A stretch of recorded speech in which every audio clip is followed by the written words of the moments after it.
I'm filing for divorce next week. I've moved all our investments offshore. Good luck finding anything when my lawyers are done. By the way, I've canceled your access to all accounts. The email from my husband arrived at 3:14 a.m. while he was, supposedly, on a business trip to Singapore.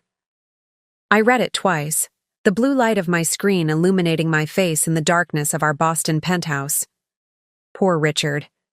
He had no idea that I'd already emptied every account he thought was secure.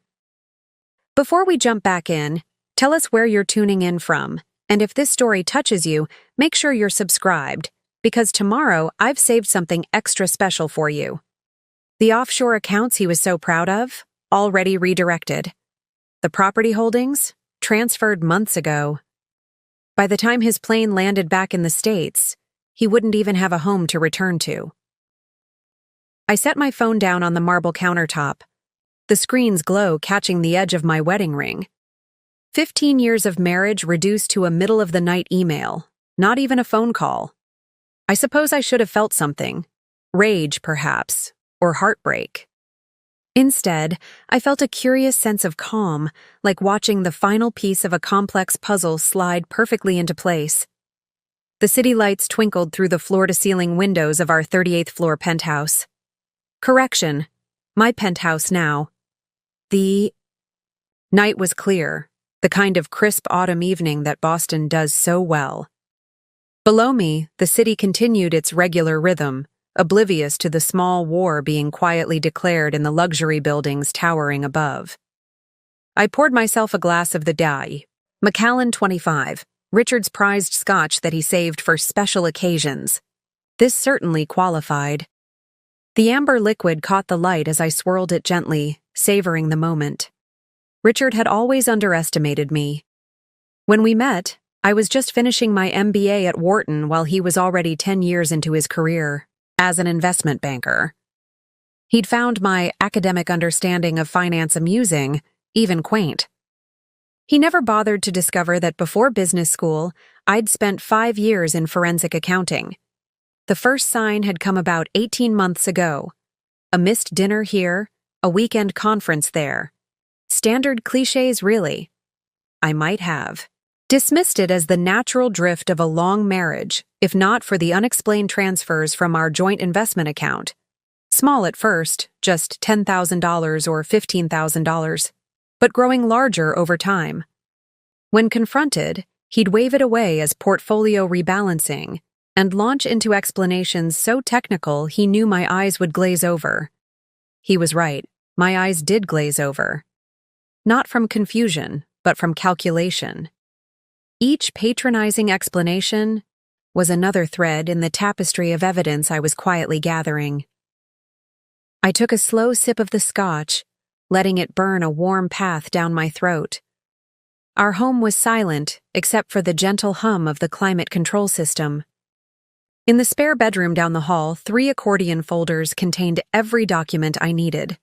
Account statements, property deeds, offshore registrations, digital records of transfers. All meticulously organized, all legally obtained.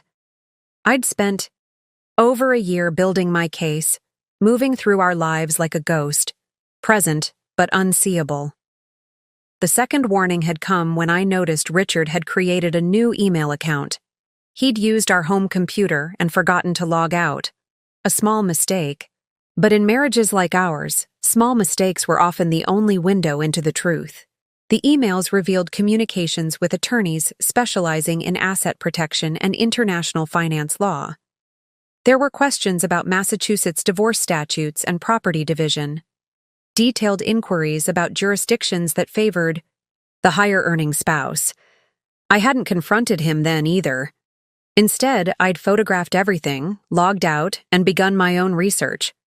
If Richard was planning a strategic divorce, he would find himself outmaneuvered at every turn. By month 3 of my counter-operation, I had mapped our entire financial landscape, the retirement accounts, the offshore structures in the Caymans, and Singapore, the shell company in Delaware that owned our vacation property in Nantucket, the Bitcoin wallet he thought I knew nothing about. Richard had built a complex web designed to obscure our true worth, originally to minimize tax exposure, but now, evidently, to hide assets from his wife. The irony wasn't lost on me. The very structures he'd created to shield our wealth from the Chalm government now provided me with the blueprint to redirect that wealth right under his nose. My counter-strategy had been methodical, deliberate. I began with the smallest accounts, the ones he rarely checked. Small transfers, innocuous movements that wouldn't trigger any alerts. I established my own offshore structures, mirroring his but with crucial differences that made mine untraceable to our marital assets.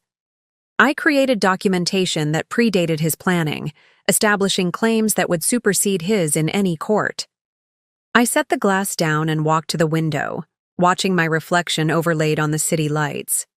In the darkness, I could just make out my features, the set of my jaw, the steady gaze that had served me well in boardrooms and negotiations.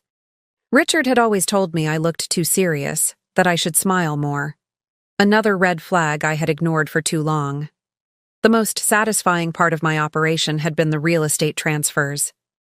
Our penthouse, purchased 5 years ago during the market dip, had nearly doubled in value. Richard had put it in a living trust to protect it from creditors. What he didn't realize was that I had gradually amended the trust over time, using the power of attorney he had given me years ago when he thought I was just handling household matters. The trust now stipulated that in the event of divorce filing by either party, the property would revert solely to me. The vacation home in Nantucket had been trickier, held as it was by the Delaware LLC. But Richard had made a critical error.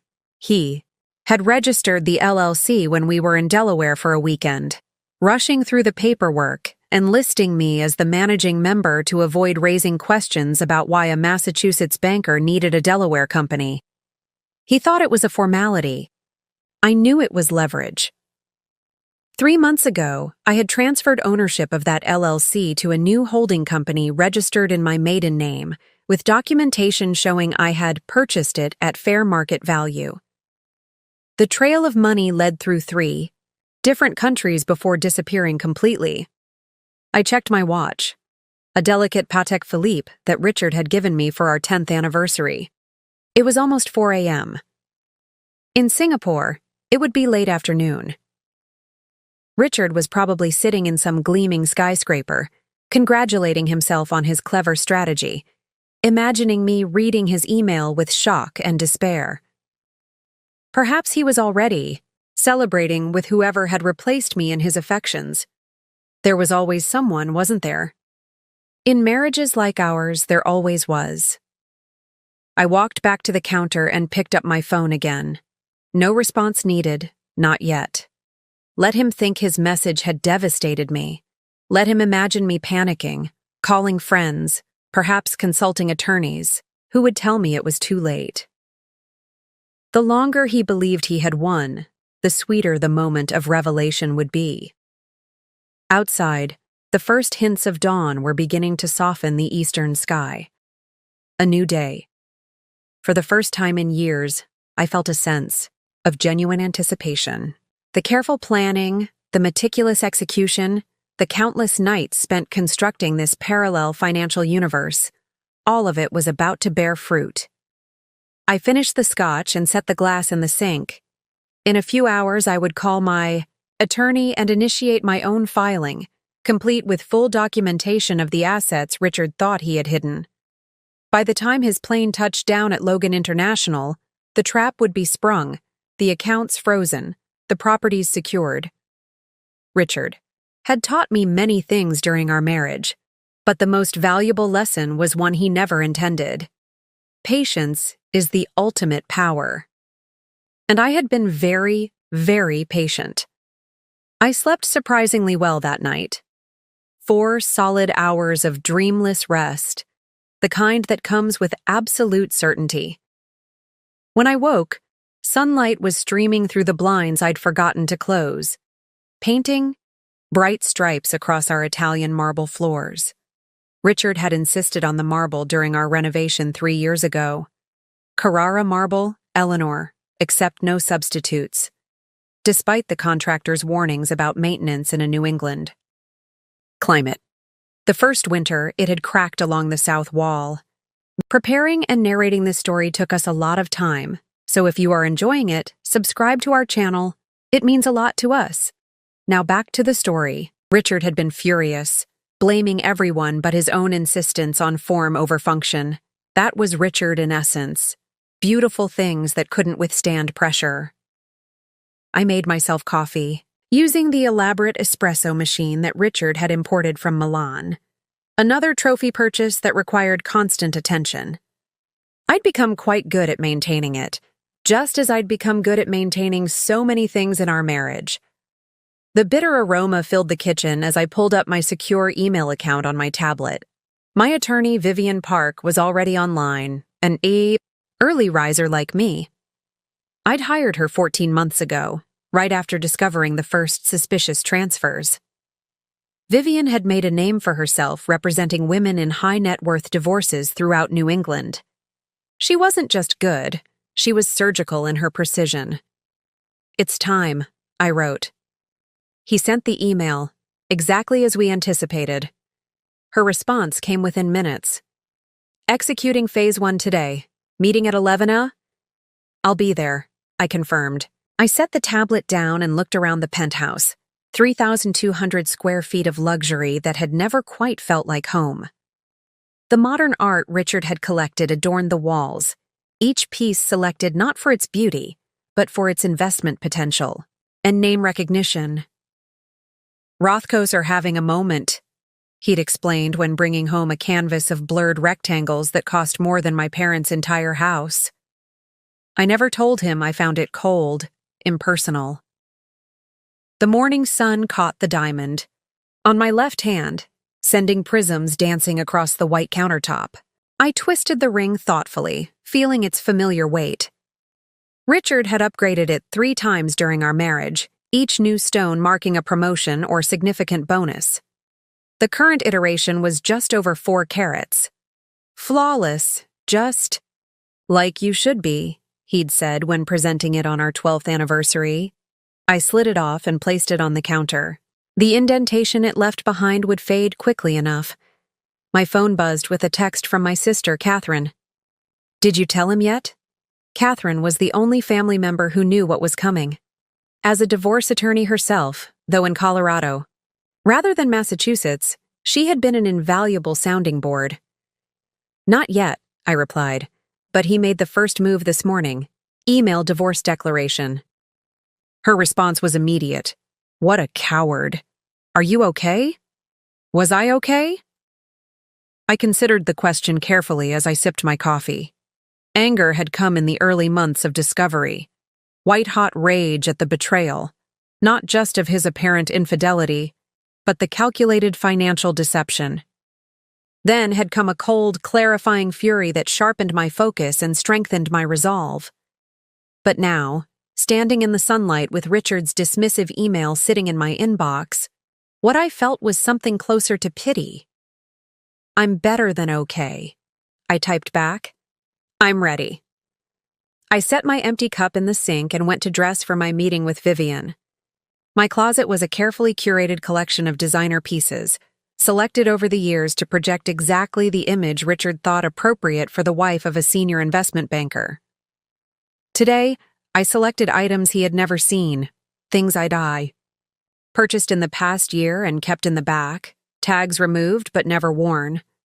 A charcoal pencil skirt from a boutique in the South End, a cream silk blouse, heels that were slightly higher than Richard preferred. Small rebellions, but they felt significant. As I dressed, I mentally reviewed the timeline we'd established. Richard's flight was scheduled to land at Logan tomorrow at 2:15 p.m.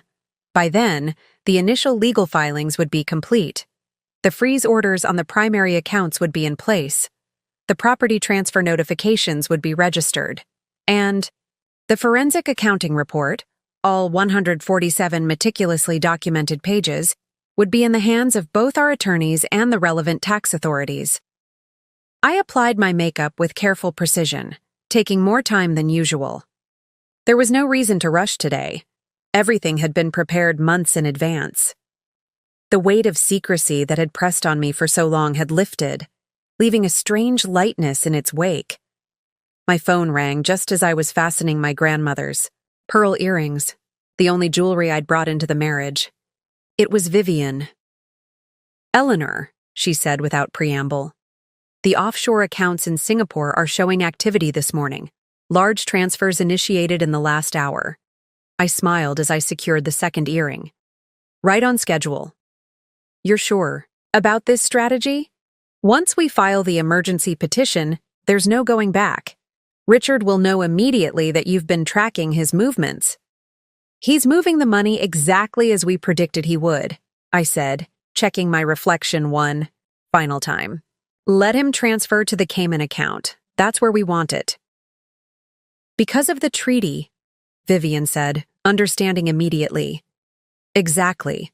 The Singapore accounts are protected by privacy laws that would take years to penetrate. But the second he moves that money to the Caymans, it falls under the Financial Enforcement Agreement. We can freeze it with a single filing." There was a pause on the line. "You know, in 15 years of practice, I've never had a client who understood international banking regulations better than their banker husband." "Richard always did say my attention to detail was excessive," I replied, picking up my handbag and keys. He meant it as criticism. As I stepped into the elevator, I felt a momentary wave of something. Not quite regret, but acknowledgement. 15 years was a significant investment of time, energy, and youth. There had been moments of real connection, genuine affection. Richard hadn't always been the calculating man he'd become, or perhaps he had, and I simply hadn't wanted to see it. The elevator descended smoothly, each floor marking another step away from the life I'd built with Richard. By the time it reached the lobby, I had mentally cataloged and stored away the memories worth keeping. The rest I would leave behind, like outdated clothes that no longer fit. Martin, the doorman who had watched me come and go for 5 years, tipped his hat as I crossed the marble lobby. "Beautiful day, Mrs. Harrington." "It certainly is, Martin," I replied, feeling the September sun warm on my face as he held the door. "And please, call me Eleanor." "Of course, Mrs. Eleanor," he corrected himself with a smile. The air outside was crisp with early autumn, carrying the faint scent of change. I checked my watch as I walked toward the parking garage where my car, purchased 6 months ago under my maiden name, was waiting. I had 40 minutes before my meeting with Vivian, just enough time to stop at the bank and execute the final step in this phase of my plan. As I walked, I felt strangely unburdened. There was no more hiding, no more pretending, no more careful maintenance of a marriage that existed only on the surface. For the first time in years, I was moving towards something rather than carefully preserving what I knew was already lost. My phone buzzed with another message. Not Catherine this time, but my notification system alerting me that Richard had just checked out of his hotel in Singapore. In approximately 22 hours, he would land in Boston, expecting to find his shell of a wife grappling with shock and despair. Instead, he would find himself facing the consequences of underestimating the woman he had married. And I would be long gone, having reclaimed not just our assets, but my future. Vivian's office occupied the 15th floor of a sleek glass building in Boston's financial district. Floor-to-ceiling windows offered panoramic views of the harbor, though I doubted many of her clients appreciated the scenery. People didn't come to Vivian Park when their lives were going well. Her receptionist, a polished young man with impeccable posture, greeted me by name. "Mrs. Harrington, Ms. Park is expecting you. May I get you anything? Water? Coffee?" "Water. Would be fine, thank you," I replied, settling into one of the minimalist chairs in the waiting area. The walls were adorned with abstract art in soothing blues and grays, nothing like the aggressive statement pieces Richard preferred. The effect was intentionally calming, a sanctuary for people whose personal lives were in turmoil. I recognized the strategy. I'd employed similar tactics when designing my own consulting firm's offices years ago. before I'd set aside my career to support Richards. That had been my first significant compromise. We'd met at an industry conference in Chicago. I was representing my forensic accounting firm. He was already an ascending star at Blackridge Capital. Our backgrounds were similar enough to create common ground, different enough to seem complementary. He'd been charming, attentive, intellectually engaging. When he talked about his ambitions, his eyes lit with a passion that was irresistible. 6 months into our relationship, he'd been offered a promotion that required relocation to Boston. "Come with me," he'd said. "You can find work anywhere with your skills. This is my big chance." I'd been 32, successful but not yet established enough to turn down the adventure of a new city, a new life. My firm had offices in Boston, smaller than Chicago, but growing. It seemed possible to have both, the relationship and the career. 2 years later, when we married, Richard was thriving. My own career had stalled in the transition. "You don't need to work," he'd reasoned. "We're more than comfortable with my income. And honestly, Eleanor, the optics are better for me at this level if my wife isn't working for someone else." It had seemed reasonable at the time. A temporary pause. Perhaps consulting on my own terms later. The golden handcuffs had been lined, with the promise of freedom later, travel, philanthropy, perhaps children. Instead, I'd found myself gradually transformed into an accessory, an asset in Richard's carefully curated life, expected to be available when needed, invisible when not. "Eleanor."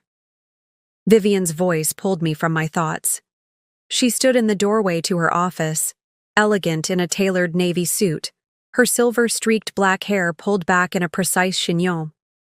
At 55, she radiated the kind of confidence that came from decades of winning battles most people never knew were being fought. I followed her into the corner office, where 3 other people waited around a polished conference table. I recognized Peter Goldman, Vivian's forensic accounting specialist, and Marie Chen, the junior attorney who had been handling much of the documentation. The third person, a distinguished-looking man in his 60s, was unfamiliar. "Eleanor, you know Peter and Marie," Vivian said, gesturing to the familiar faces. "This is Judge Wallace Anderson, retired from the circuit court. He's been consulting with us on the more nuanced aspects of your case." I shook the judge's hand, noting his firm grip and evaluative gaze. "A pleasure, Mrs. Harrington. I've reviewed your documentation. Most impressive." "Thank you for your assistance, Judge," I replied, taking a seat at the table. Vivian remained standing, commanding the room with natural authority. "Before we proceed, Eleanor, I want to confirm that you're absolutely certain about moving forward today. Once we file these papers, particularly the emergency asset freeze on the Cayman accounts, there will be immediate repercussions." "I'm certain," I said. Richard's email was explicit in his intentions. She nodded, satisfied. "Then let's review where we stand." Peter Goldman, a meticulous man with perpetually ink-stained fingers despite the digital age, opened his laptop. "As of 0800 this morning, we've documented transfers from the Singapore accounts totaling approximately $4.7 million, all directed to the Coastal Investment Holdings account in Grand Cayman. This represents about 60% of the assets Mr. Harrington had moved offshore over the past 18 months. He's leaving some in Singapore as a contingency," I noted. Classic Richard, never commit fully to any one strategy. "The timing works in our favor," Marie added, her voice carrying the crisp efficiency that had made her Vivian's rising star. "The transfers to Cayman fall within the look-back period for the emergency petition. We can reasonably argue that these represent attempts to hide marital assets in anticipation of divorce proceedings." Judge Anderson steepled his fingers. "The documentation you've provided regarding the timing of these transfers relative to Mr. Harrington's email is particularly compelling. It establishes clear intent." Vivian tapped her tablet, bringing up a complex timeline on the wall screen. Eleanor has provided us with a comprehensive history of asset movements dating back nearly 2 years. What we're seeing isn't just a husband moving money before a divorce. It's a systematic attempt to defraud both a spouse and potentially the tax authorities. The timeline displayed on the screen told the story more clearly than words could.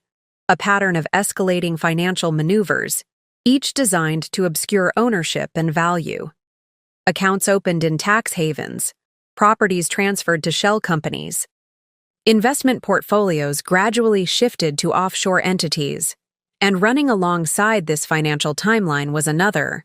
Late nights at the office, unexplained business trips, passwords changed on joint accounts, increasingly limited access to financial information. The narrative is compelling, Judge Anderson observed. But what makes this case unique, Mrs. Harrington, is your countermeasures. I've never seen such thorough documentation from the disadvantaged spouse. I smiled slightly at his choice of words. I was never the disadvantaged spouse, Judge. Richard just thought I was. For the next hour, we reviewed the filings prepared by Vivian's team.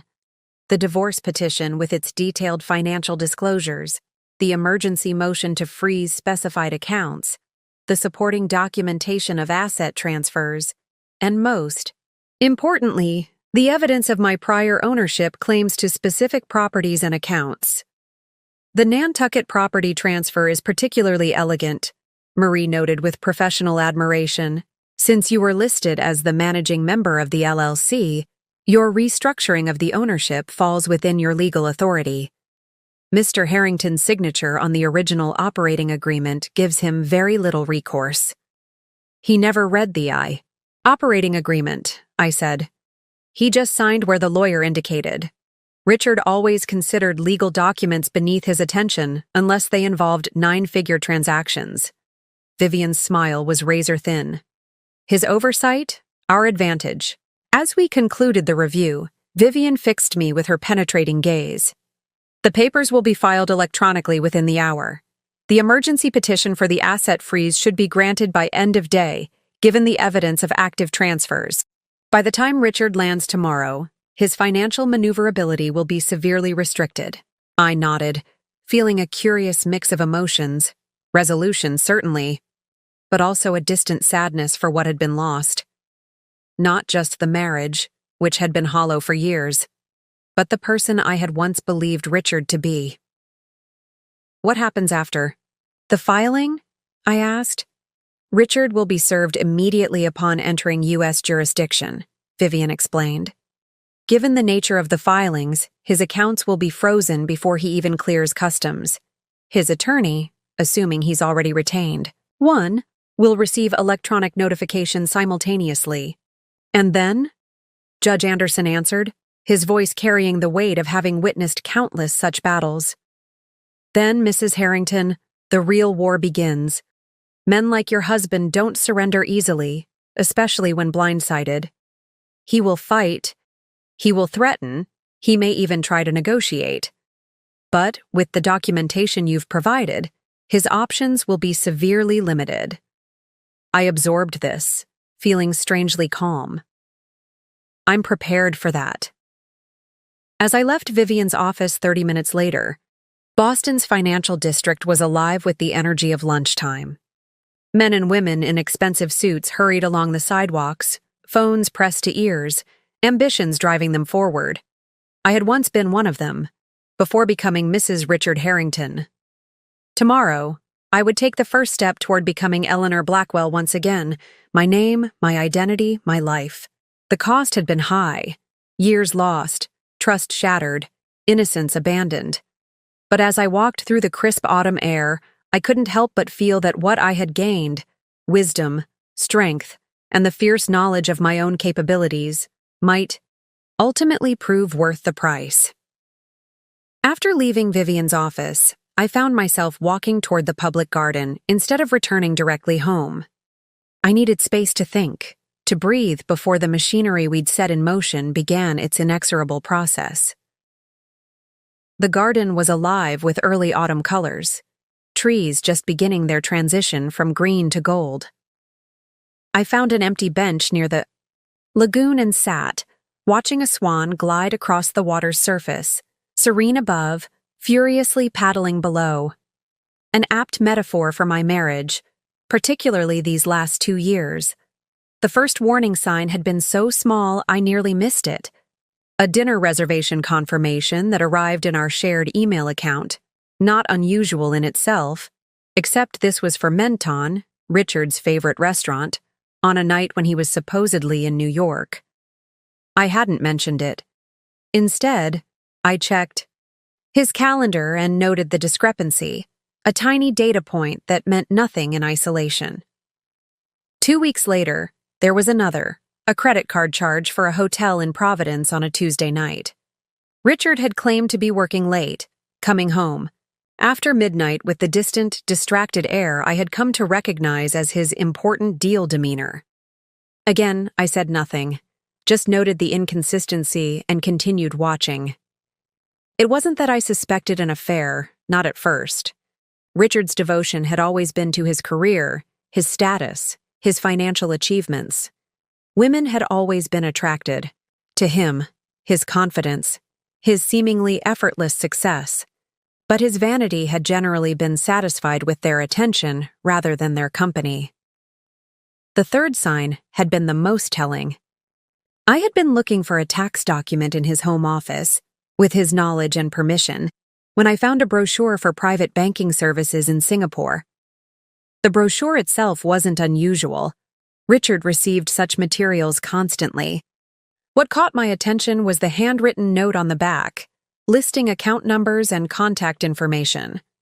I had photographed it with my phone and replaced it exactly as I'd found it. That evening, I used Richard's laptop while he was showering, routine he never varied, 15 minutes precisely, and found emails confirming the establishment of a new account. The initial transfer had been $250,000, described as personal investment funds. We had no joint investment strategy that included Singapore banking, no discussions about diversifying our holdings internationally beyond what Blackridge already managed. This was something separate, something deliberately kept from me. That night, I had lain awake beside him, listening to his steady breathing, and made a decision. Instead of confrontation, I would choose investigation. Instead of accusation, I would pursue knowledge. My training as a forensic accountant had taught me that financial trails, when properly followed, revealed truths that words often obscured. The next morning, I had called Catherine. "I need your perspective," I had told her over coffee in a cafe far from our usual haunts. As a sister and as an attorney. Catherine had listened without interruption as I outlined what I had discovered, the discrepancies, the hidden account, the pattern of small deceptions. It could be nothing, she had offered, though her expression suggested she believed otherwise. Midlife crisis, maybe. Secret present for your anniversary? I had smiled at her attempt to offer an innocent explanation. Our anniversary was 3 months ago, and Richard doesn't do surprises unless they benefit his image. She had nodded, the attorney in her taking over. So, what do you want to do? I want to know what I'm dealing with before I decide how to respond. That conversation had been the catalyst. Within a week, I had established a secure email account, opened a safe deposit box at a bank Richard didn't use, and begun systematically documenting our financial landscape, both what I knew and what I suspected. The fourth warning sign had appeared a month later. Richard had asked me, with studied casualness, what I thought about moving some of our investments into more privacy-oriented structures. When I asked for clarification, he had launched into a practiced speech about asset protection, liability concerns, and the increasingly volatile global market. It's just prudent planning, he had explained, refilling his wine glass. Everyone at my level does it. I had nodded thoughtfully, asking just enough questions to seem interested but not enough to suggest suspicion. Whatever you think is best, I had told him. You know I trust your judgment on these matters. The relief in his eyes had been unmistakable and damning. A week later, I hired Vivian Park, I hadn't begun with the intention of divorce. Truth be told, I wasn't certain what I was preparing for. Protection, perhaps, or leverage if Richard's financial maneuvering proved to be preparation for leaving me.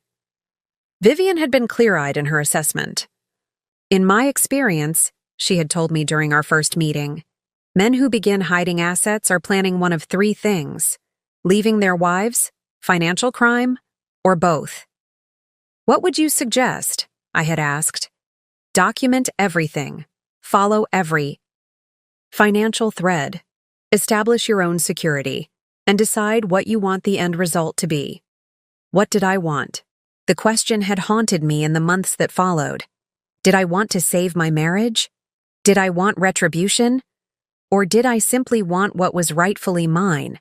Not just financially, but the dignity of not being played for a fool. The fifth warning sign had been the most painful. In March, on a rare weekend when Richard was actually home, I had found him in his office, on the phone, speaking in the low, intimate tone he had once reserved for me. "It's complicated," he had said to whoever was on the other end. "These things take time if they're done properly. No, she doesn't suspect anything. I know, just a little longer."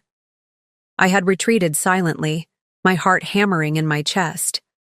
That night, I had accessed his phone while he slept, and found the evidence I had both expected and dreaded. A series of messages to someone named Alessandra, communications that left little doubt about the nature of their relationship. Interspersed with the personal messages were discussions about future plans, references to after everything is settled, and mentions of living arrangements in Singapore. I had replaced the phone on his nightstand and gone to the guest bathroom, where I quietly vomited until my stomach was empty. Not from the revelation of infidelity, but from the magnitude of betrayal it represented. Richard wasn't just planning to leave, he was orchestrating a complete extraction from our life together, one that would leave me financially and emotionally devastated. The next morning, I had called Vivian and authorized her to begin preparing divorce filings, not for immediate use, but to have ready when needed. Then I had accelerated my own preparations, shifting from documentation to active countermeasures. The most telling warning sign had been one Richard never knew he'd given.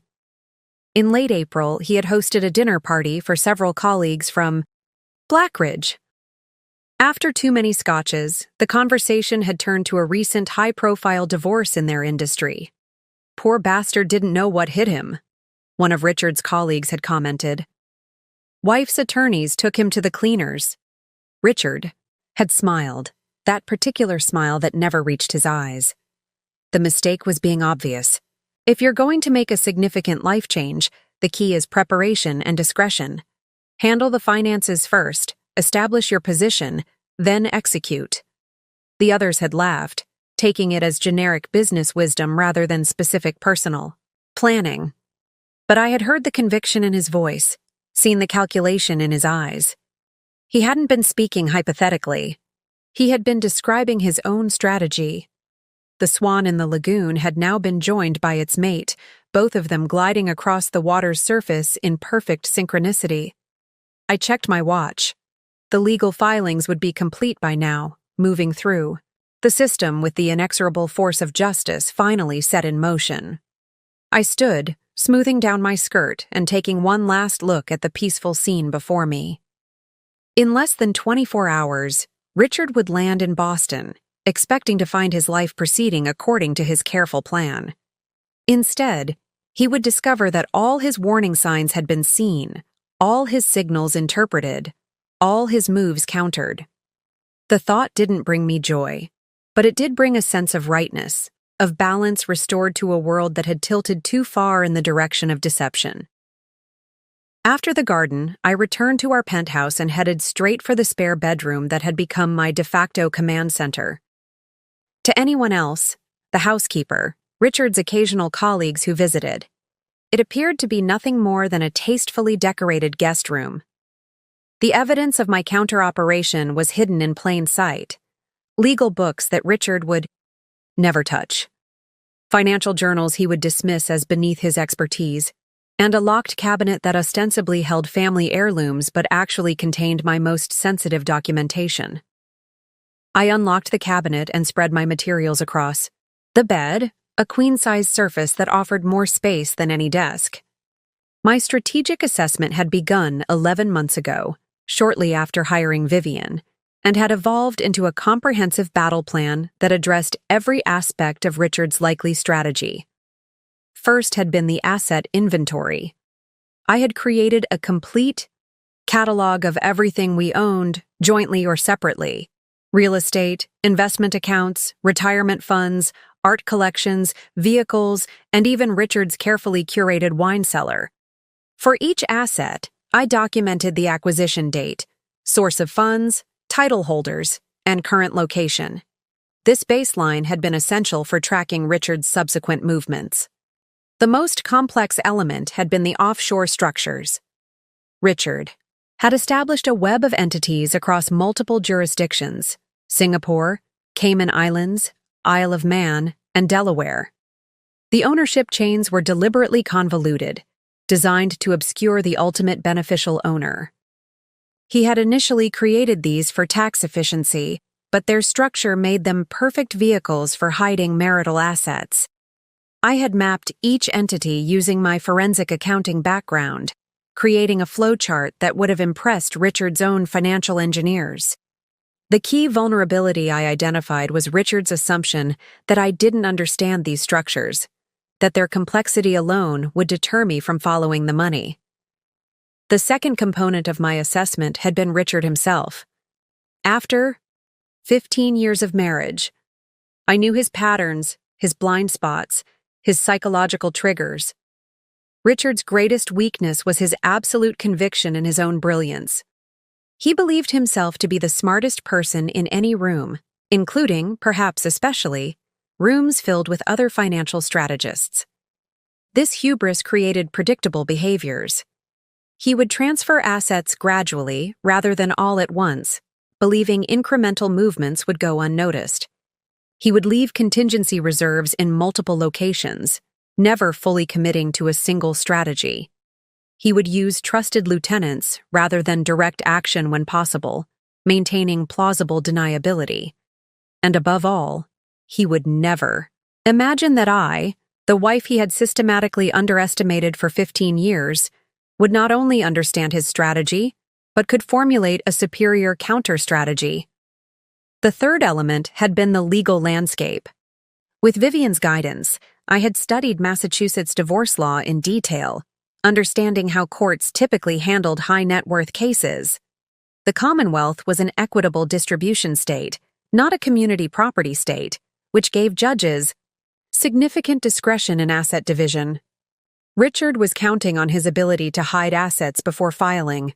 What he hadn't anticipated was that the same laws that gave judges discretion also allowed them to impose severe penalties for hiding assets. Most crucially, I had assessed the timing. Richard operated on predictable cycles: quarterly business, reviews, annual bonuses, tax filing seasons. By tracking his patterns for months, I had identified his most likely windows for action. The Singapore trip had been the clearest indicator. He always conducted his most sensitive financial business in person, away from potential domestic scrutiny. At the heart of my assessment had been a fundamental question: what did I actually want? Not just as a reaction to Richard's betrayal, but as a positive vision for my own future. This question had required the most difficult soul-searching. I didn't want revenge, not exactly. Revenge would keep me tethered to Richard, to the pain and betrayal.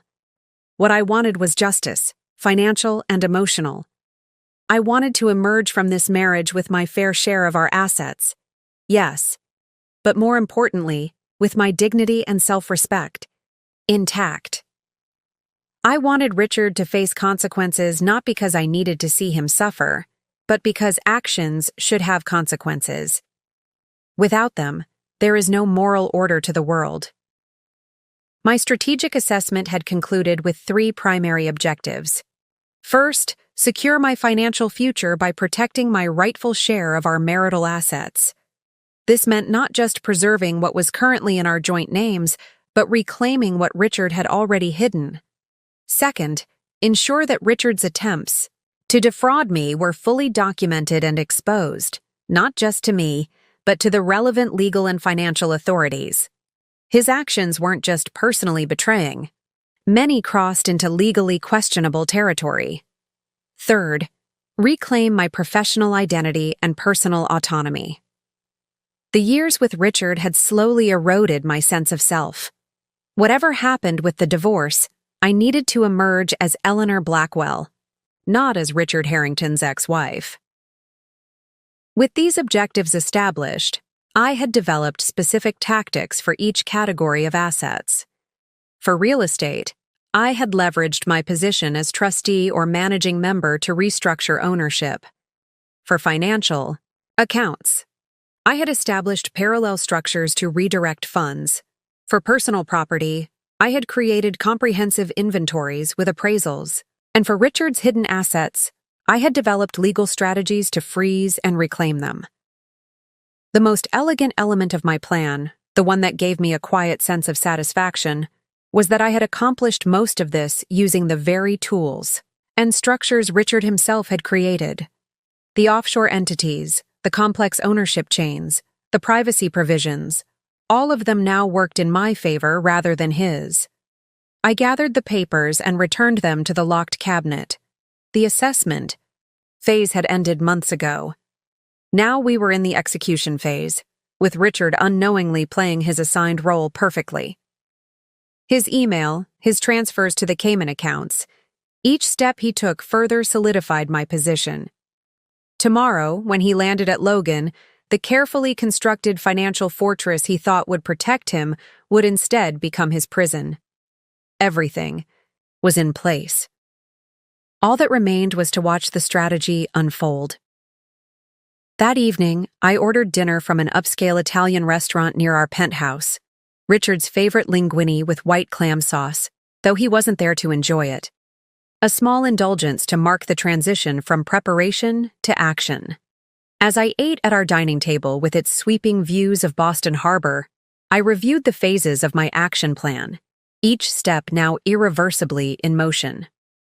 Phase 1 had begun 9 months ago with what I called financial reconnaissance, using the power of attorney Richard had given me years earlier, intended for handling household matters during his frequent business trips. I had systematically accessed records for every account, property, and investment vehicle in our portfolio. Not to make changes, not yet, but to document the baseline before Richard began his maneuvering. This phase had required extreme caution. I reviewed accounts only from secure computers outside our home, using VPNs to mask my digital footprint. I collected physical statements only when Richard was traveling, storing them in my safe deposit box rather than bringing them home. I kept meticulous logs of every access, ensuring I could prove I had legal authority for each inquiry. The most challenging aspect had been maintaining normalcy. I continued to play the role Richard expected, the supportive, somewhat financially, naive wife who trusted his expertise implicitly. I attended charity galas on his arm, hosted dinner parties for his colleagues, maintained the lifestyle that complemented his professional image, all while systematically preparing to dismantle the financial structures he had built. Phase 2 had begun 6 months ago. Strategic repositioning. This phase had required precise timing and flawless execution. Starting with our smallest, least, frequently monitored accounts, I had begun restructuring ownership and access.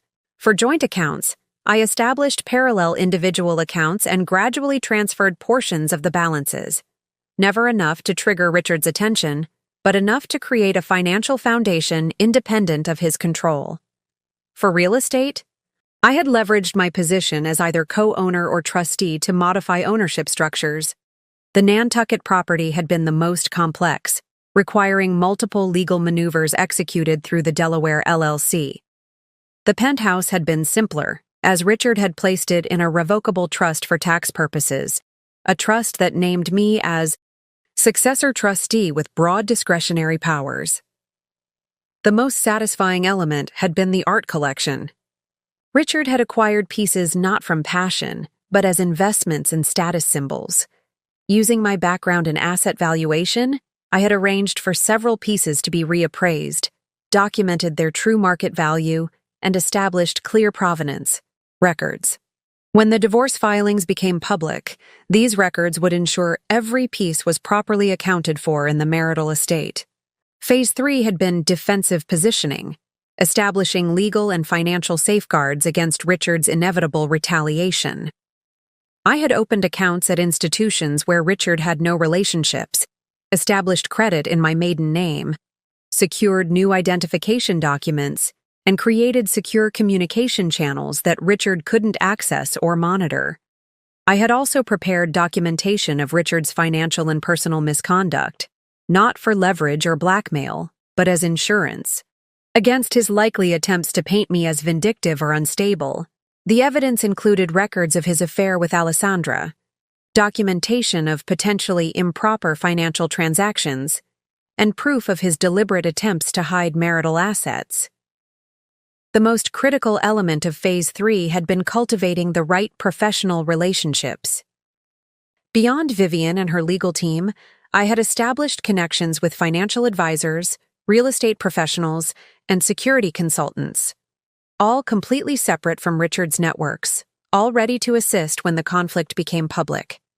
Phase 4, active countermeasures, had begun just 8 weeks ago when Richard's preparations for divorce became unmistakable.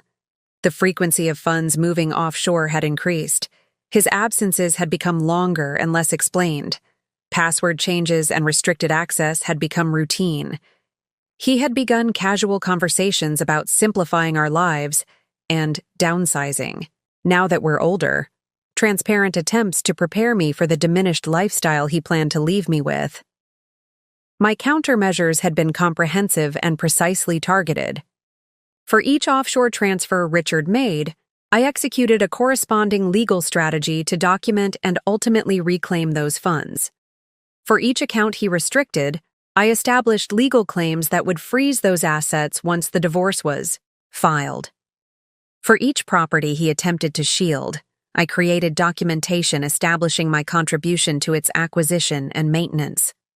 The final phase, execution, had begun this morning with Richard's email and would culminate tomorrow, when he landed in Boston to find his carefully constructed financial extraction plan in shambles.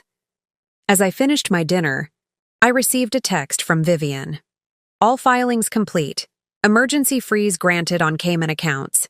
Service arranged for tomorrow at Logan, Terminal E, 2:30 p.m. I responded with a simple, "Thank you," and set my phone aside. The machinery was now fully in motion. Richard would be served with divorce papers the moment he cleared customs. The accounts he had spent months moving offshore would be frozen before he could access them. The properties he thought securely hidden behind corporate structures would be subject to court oversight, and the woman he had dismissed as financially naive would be revealed as his equal, perhaps his superior, in strategic thinking. I cleared my dinner plate and walked to the wall of windows overlooking the city. Lights twinkled across the harbor. Boats moved silently through the darkness. Life continued its endless flow. Tomorrow would bring conflict, perhaps even chaos. But tonight there was just the quiet satisfaction of knowing that after months of secret preparation, justice was finally being set in motion. The action plan was complete. All that remained was to watch it unfold. The morning of Richard's return dawned clear and bright, sunlight streaming through the penthouse windows, illuminating dust motes that danced in the still air. I had slept surprisingly well, waking refreshed and focused. Today would be the culmination of nearly a year of hidden maneuvers, carefully orchestrated actions that had taken place in the shadows of our marriage. I made coffee and carried it to the terrace, watching the city come alive below. In a few hours, Richard's plane would land, and everything would change. Now, in this moment of calm before the storm, I allowed myself to reflect on the most intricate aspects of my counter-strategy, the moves that had happened entirely out of Richard's sight. The first hidden maneuver had been establishing my shadow financial identity. While maintaining my visible presence as Mrs. Richard Harrington, I had simultaneously reconstructed Eleanor Blackwell's independent financial existence. This hadn't been a simple matter of opening new accounts. It had required rebuilding my credit history, establishing banking relationships, and creating legitimate income streams that couldn't be traced to or controlled by Richard.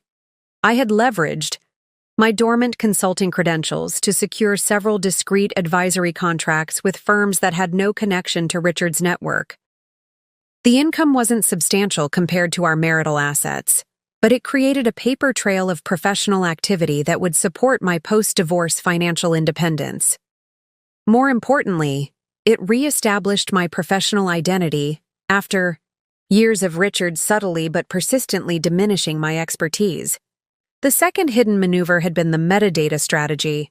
I had recognized early that documentation alone wouldn't be sufficient. Timing and authenticity would be crucial.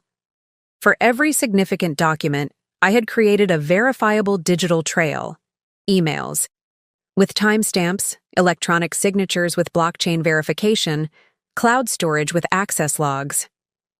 Each piece of evidence had redundant authentication that would withstand the inevitable challenges from Richard's attorneys. For physical documents, I had employed a licensed notary who kept meticulous records of every certification. Bank statements, property records, asset transfers, all had been properly witnessed and documented.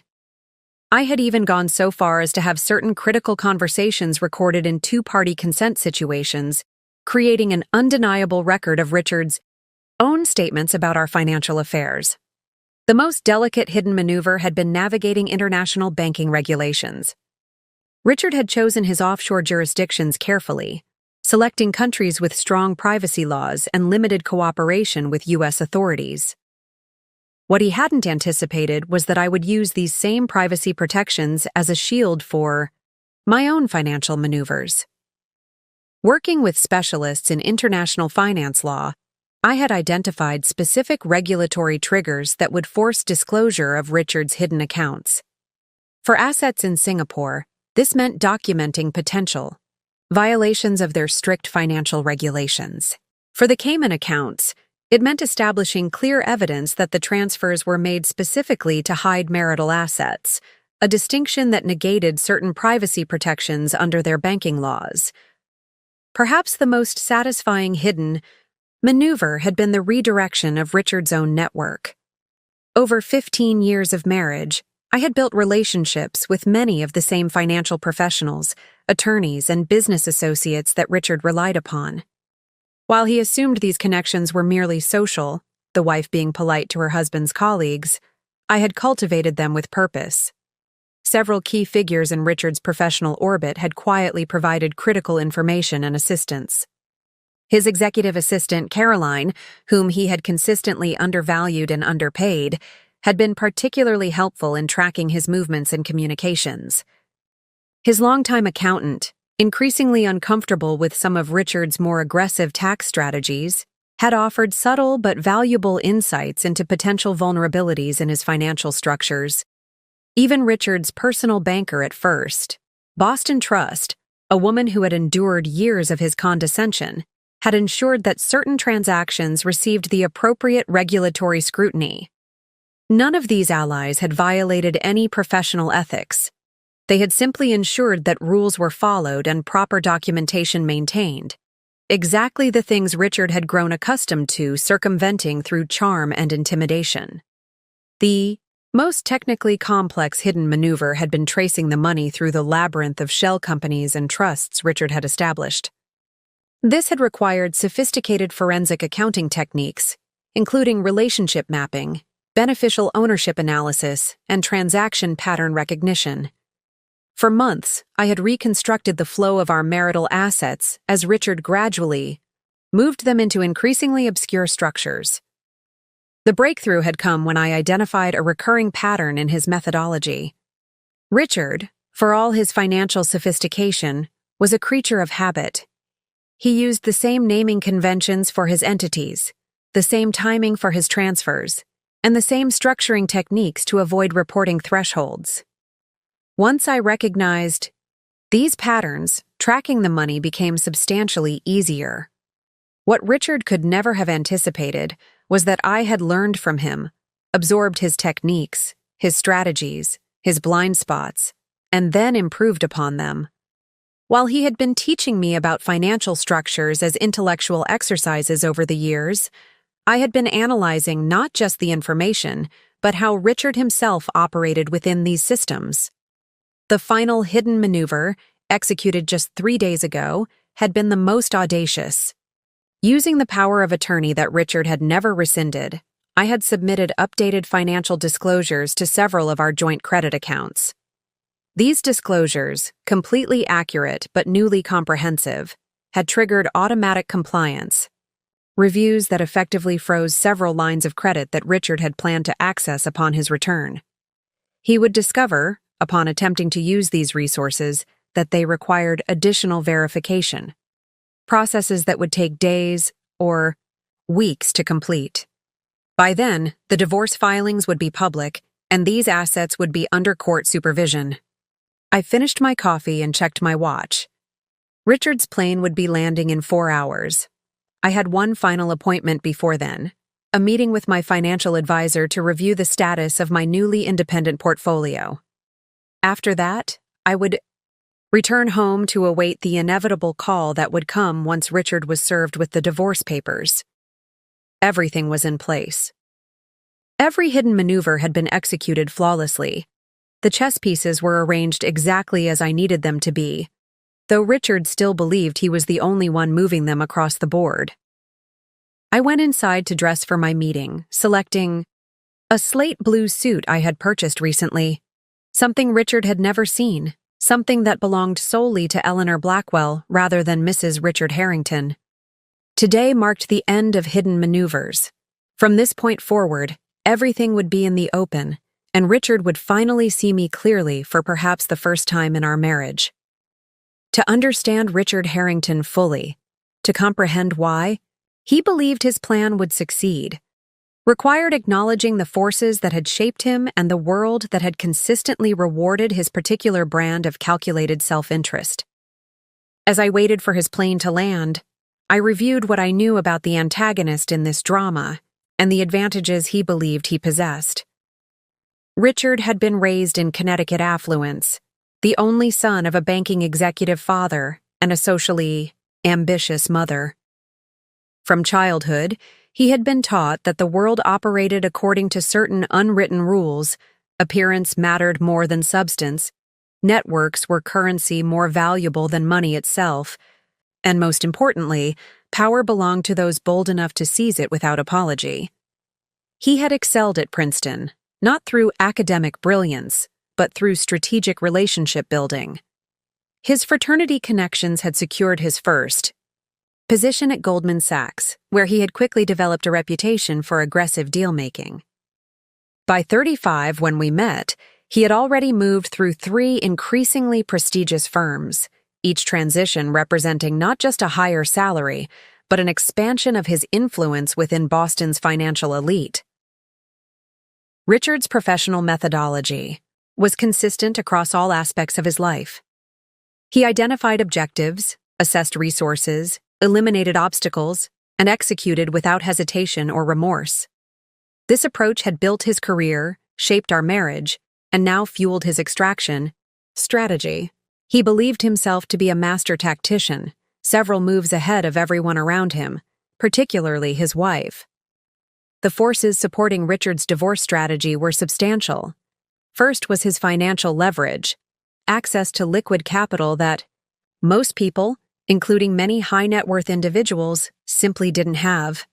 Moving millions across international boundaries required resources, connections, and expertise that represented significant barriers to most divorce counter-strategies. Second was his professional network, attorneys who specialized in asset protection, bankers with discretion as their primary product, financial managers who operated in regulatory gray areas. These weren't just service providers. They were collaborators in a system designed to shield wealth from taxation, regulation, and divorce courts.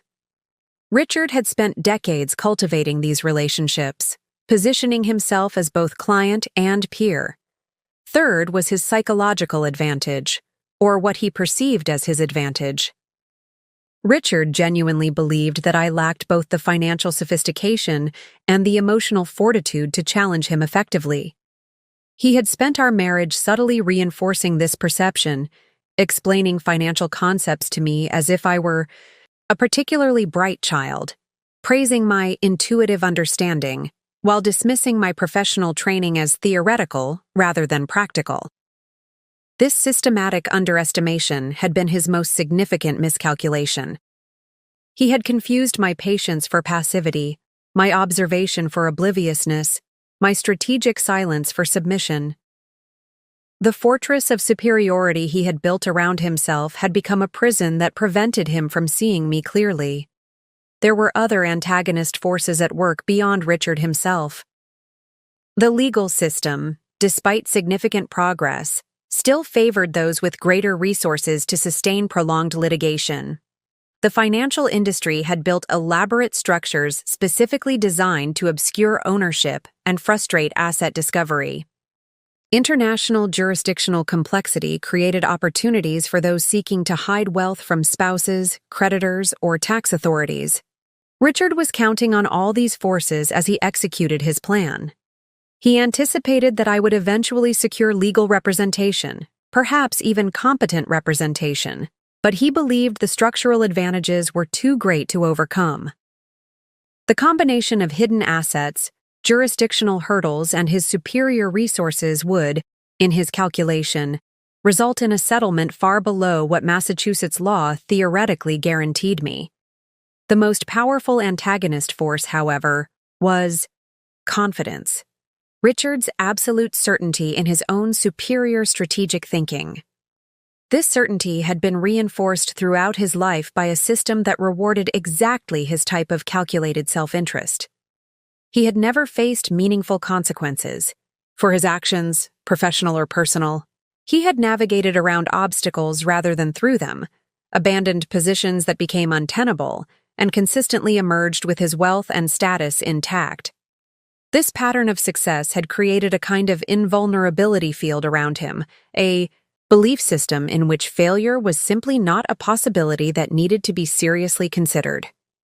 In psychological terms, it was a form of narcissistic optimization, the conviction that the world would inevitably bend to accommodate his will, because it always had before.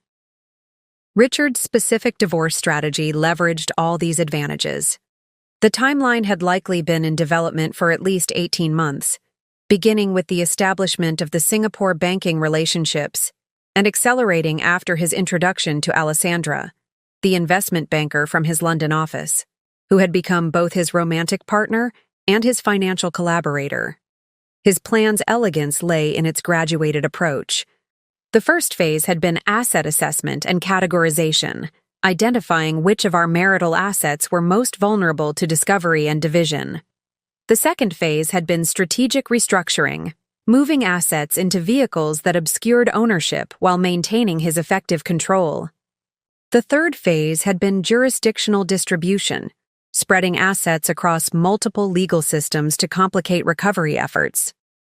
The final phase, which he had initiated with his email, was meant to be the triumphant execution, the clean break that would leave him with the majority of our wealth, and me with whatever remnants were too visible or too entangled to extract cleanly.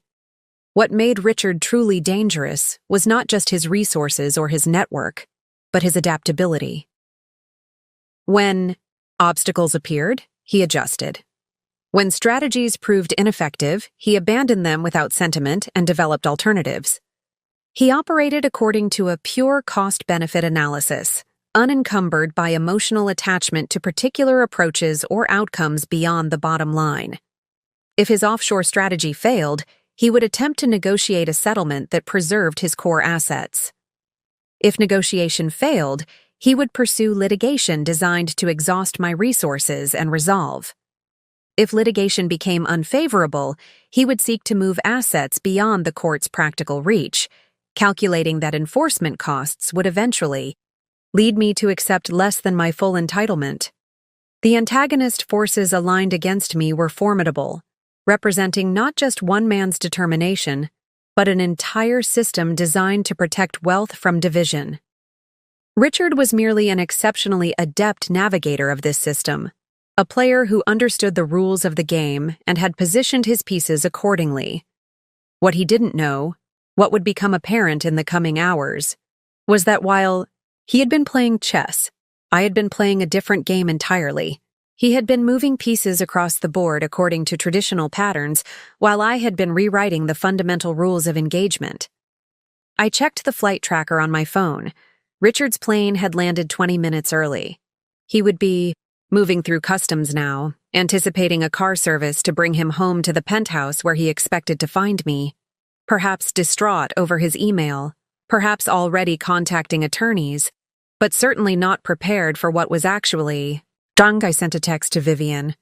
The plane has landed. Her response was immediate. Process server in position. You're sure about the in-person service? We could have done this more discreetly. I considered the question one final time. There were indeed more discreet options. Service at the penthouse, electronic notification to his attorneys, even waiting until tomorrow to execute the final step. But after months of operating in the shadows, after years of being underestimated and dismissed, I had made a deliberate choice for this moment to be witnessed, to be public, to be undeniable. I'm sure, I replied. Some moments should be memorable. I set my phone down and waited for the call that would signal the beginning of the end. Not just of my marriage, but of Richard's illusion of invulnerability. The antagonist forces were powerful, but they were about to collide with a reality they had never anticipated, a woman who had learned to use their own systems against them. The call came at 2:43 p.m. I had been sitting in my living room, reviewing final documentation with Marie, when Richard's name illuminated my phone screen. I met Marie's eyes, and she nodded, gathering her papers and quietly moving to the guest room to give me privacy. This conversation needed to happen without witnesses, at least on my end. I let it ring 3 times, collecting myself, then answered. With a simple, "Hello, Richard." The silence on the other end lasted just long enough to confirm that something had gone dramatically wrong in his carefully constructed world. When he finally spoke, his voice carried a tension I had rarely heard. Controlled, fury underlaid with genuine shock. "What the hell have you done?"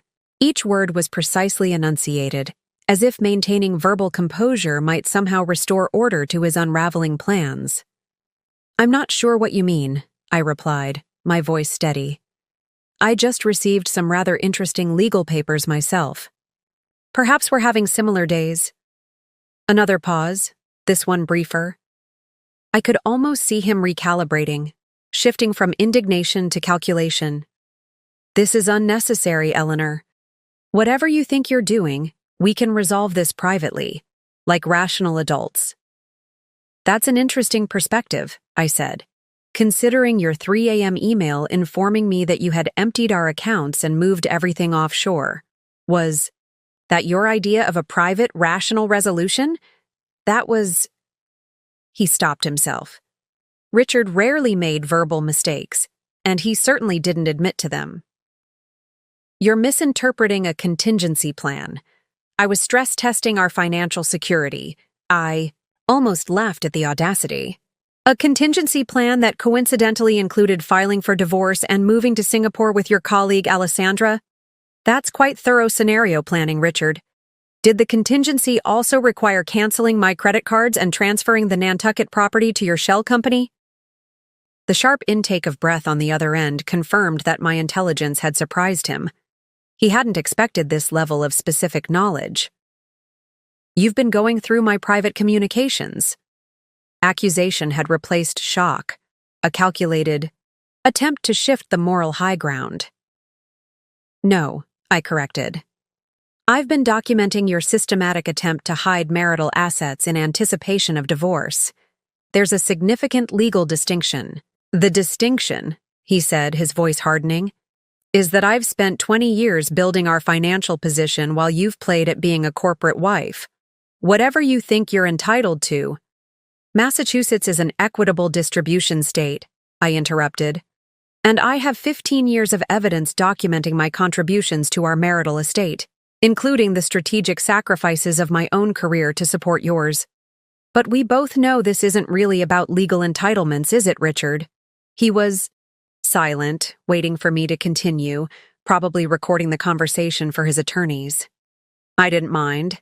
Everything I said was precisely calibrated. This is about you believing you could discard me like an underperforming investment, I continued, that you could extract maximum value while minimizing your costs. The same approach you've applied to every relationship in your life. That's a creative interpretation, he said, his voice cooler now, more controlled. But you've made a serious tactical error. The assets you're attempting to freeze are largely outside U.S. jurisdiction. The accounts in Singapore have already been flagged for compliance review based on documentation I provided to the Monetary Authority of Singapore 2 weeks ago. I finished for him. The transfers to Cayman triggered automatic regulatory scrutiny under the recent amendments to the Financial Action Task Force recommendations. And the Delaware LLC that supposedly owns our Nantucket property? Its operating agreement gives me unilateral authority as managing member, a position I've held since you registered it 5 years ago. The silence that followed was different, heavier, charged with the dawning realization that he wasn't simply facing an inconvenient legal challenge, but a comprehensive dismantling of his entire strategy. How did you? He began, then stopped, himself. Another recalibration. These are temporary setbacks. My attorneys will have the freezes lifted by tomorrow. As for your claims about the property transfers, they're documented, witnessed, and already filed with the relevant authorities, I said. Your attorney has probably already advised you that challenging them will only extend the discovery process, which would give us access to accounts you believe are still safely hidden. I heard muffled voices in the background. He wasn't alone, probably already meeting with his legal team at their offices rather than coming home. Good. That would make the next step easier. Eleanor. His voice had shifted again, adopting the reasonable, slightly patronizing tone he used when negotiating. I think we both need to take a step back. Divorce is emotional, but it doesn't have to be destructive. I'm prepared to offer a very generous settlement, one that acknowledges your contributions while avoiding protracted legal battles that would only benefit our attorneys. That's thoughtful, I replied, matching his reasonable tone. And what would this generous settlement include? He outlined figures quickly, a lump sum payment, monthly support for 3 years, and the penthouse. The numbers were substantial, by ordinary standards, but represented less than 20% of our actual marital assets. He was testing my knowledge, my resolve, and most importantly, my alternatives. I see, I said when he finished. And in exchange, I would withdraw the filings, release the freezes, and surrender any claims to the offshore assets? Exactly, he said, relief coloring his voice. A clean break that lets us both move forward. I let a moment pass, as if considering his offer. Then, I'm afraid that won't be possible, Richard. You see, I'm not negotiating for a percentage of our assets. I'm simply ensuring that the division is truly equitable, as required by law. Don't be naive, he snapped, the reasonable facade cracking. This isn't about law, it's about leverage. And right now, you think you have it. But trust me, Eleanor, you don't want this fight. I have resources you can't imagine. No, Richard, I corrected gently. You had resources you couldn't imagine I would find. Past tense. The difference matters. I ended the call before he could respond, setting the phone down with hands that were surprisingly steady. The first confrontation had gone exactly as expected. Initial shock, followed by accusation, then attempted negotiation, and finally, thinly veiled threats. Richard would recover quickly. He would develop new strategies, deploy additional resources, and prepare for extended conflict. But for the first time in our relationship, he would do so with the unsettling knowledge that he was facing an opponent who had anticipated his every move and prepared accordingly. The balance of power had shifted, and we both knew it. After the first confrontation, events accelerated with the precise, mechanistic inevitability of dominoes falling. Richard, true to his nature, refused to accept the initial setback as definitive. Within hours of our call, the escalation began, a multi-pronged counterattack designed to regain control of both the narrative and the assets. The first salvo arrived via email at 5:17 p.m., a formal communication from Bradford Winters, managing partner at Winters, Sullivan & Reed, Boston's most exclusive and expensive divorce firm. The message was a masterpiece of legal intimidation, outlining potential claims against me, ranging from breach of fiduciary duty to fraudulent misrepresentation. Each paragraph carried the unmistakable subtext: "This will be expensive, exhausting, and ultimately futile." I forwarded it to Vivian without comment. She responded within minutes. Standard playbook, ignore. At 6:02 p.m., the personal approach began. A series of text messages from Richard, each carefully calibrated to strike a specific emotional note. "Eleanor, this hostility isn't like you. Let's talk in person. We had 15 good years. Does it really need to end in legal warfare? I'm concerned about your state of mind. This vindictive behavior isn't healthy. My offer still stands, but it has a time limit. After midnight, everything changes." The progression was textbook Richard: reasonableness, nostalgia, concern trolling, and finally thinly veiled threats. I didn't respond to any of them, which I knew would unsettle him more than any reply. Richard had always found silence intolerable. It was the one response he couldn't immediately analyze and counter. At 7:43 p.m., the social pressure began. My phone lit up with a call from Patricia Ellsworth, the self-appointed social arbiter of our circle whose husband managed one of Richard's key investment funds. Patricia and I had maintained a cordial but distant relationship over the years. I attended her charity galas. She pretended my background was as privileged as hers. "Eleanor, darling," she gushed when I answered, as if we were intimate friends. "I've just heard the most disturbing news. Tell me it's not true that you and Richard are having difficulties." "Patricia," I replied evenly. "How thoughtful of you to call. Yes, Richard and I are divorcing." Her sharp intake of breath was almost comical. "But surely this can be resolved privately. Richard has been telling everyone there's been a terrible misunderstanding, that you've had some sort of breakdown." "Has he?" I interjected, my voice cooling. "How interesting, considering he sent me an email explicitly stating he was divorcing me, had moved our assets offshore, and was relocating to Singapore with his colleague Alessandra." The silence that followed told me everything. Patricia hadn't called to offer support. She'd called to gather intelligence for Richard, to assess how firm my position was, and perhaps to convey veiled warnings about social consequences. I had no idea," she finally managed. "That certainly changes things." "Yes," I agreed. "It certainly does. If you'll excuse me, Patricia, I have calls to return."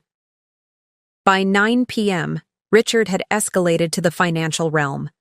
My phone pinged with security. Alerts. Attempts to access joint accounts that had already been frozen or restructured. He was testing the boundaries, looking for vulnerabilities, any financial avenue that remained open to him. At 9:34 p.m., a more serious breach was attempted. My secure email account registered multiple password reset attempts, followed by a sophisticated phishing attack designed to capture my authentication credentials. The attempts originated from an IP address in downtown Boston, almost certainly the offices of whatever security consultant Richard had engaged for digital countermeasures. I notified our cybersecurity team immediately. Anticipating exactly this type of escalation, I had retained the services of Blackwater Digital Security 3 months earlier, the same firm that protected several international banking systems. Their confirmation came quickly. Attempts blocked, countermeasures deployed, digital perimeter secure. At 10:17 p.m., the most predictable escalation arrived. A call from Richard's oldest friend and fraternity brother, James Carrington, now a senior partner at a prestigious Boston law firm. James had been my assigned dinner companion at countless social events over the years, his practiced charm never quite concealing his fundamental belief that wives were decorative accessories rather than full partners. "Eleanor," he began without preamble when I answered, "this has gone far enough. You need to call off your attack dogs." "Good evening, James," I replied. "I assume Richard asked you to intercede?" "I'm calling as someone who cares about both of you," he said, voice dripping with insincere concern. "This scorched earth approach helps no one. Richard is prepared to be reasonable, but you're forcing him into a corner. You may not like his response." "Is that a threat, James?" "It's a reality check," he countered. "You're playing a game with rules you don't fully understand. Richard has connections that— "That what?" I interrupted. "That could destroy me financially? Damage my reputation? Ensure I never work in this town again? Please, James, at least be original in your intimidation tactics." His voice hardened. "You've made a serious miscalculation. Richard won't just roll over because you've managed a few clever legal maneuvers. He's already speaking with regulators about potential improprieties in your financial activities." "You mean he's attempting to report me for the very actions he himself took?" I asked mildly. "That would require him to acknowledge those offshore transfers were intended to hide marital assets, an admission that would trigger additional regulatory scrutiny he can't afford." James paused, clearly not expecting this level of strategic thinking. "This isn't just about money anymore. Richard feels betrayed." "How fascinating," I said, "that Richard feels betrayed by my response to his betrayal. The psychological gymnastics are truly impressive." After ending the call with James, I poured myself a glass of wine and moved to the terrace. The night had turned cool, the city lights blinking below like earthbound stars. The escalation was proceeding exactly as I had anticipated in my strategic planning sessions with Vivian and her team. Each of Richard's counter-moves had been predicted, each response prepared in advance. He was operating according to his standard playbook: legal intimidation, emotional manipulation, social pressure, financial aggression, and finally, deployment of powerful connections. It was the approach that had served him throughout his career, the systematic application of leverage against increasingly reluctant opposition until capitulation was the only rational choice. What Richard had yet to understand was that the traditional power dynamics that had defined our marriage no longer applied. I had spent a year dismantling his financial advantage, documenting his legal vulnerabilities, and insulating myself from precisely the social and professional pressures he was now attempting to apply. My phone buzzed with a text from Vivian. "Second wave of emergency motions granted. All identified offshore accounts now under judicial supervision pending full discovery. Do you want an update call tonight or morning?" "Morning is fine," I replied. "Everything is proceeding as expected." I finished my wine, watching the city below continue its endless rhythm, oblivious to the high-stakes battle being waged in offices and courtrooms. Tomorrow would bring new escalations, new tactics, perhaps even more desperate measures as Richard confronted the reality that his extraction plan had not merely failed, but backfired catastrophically.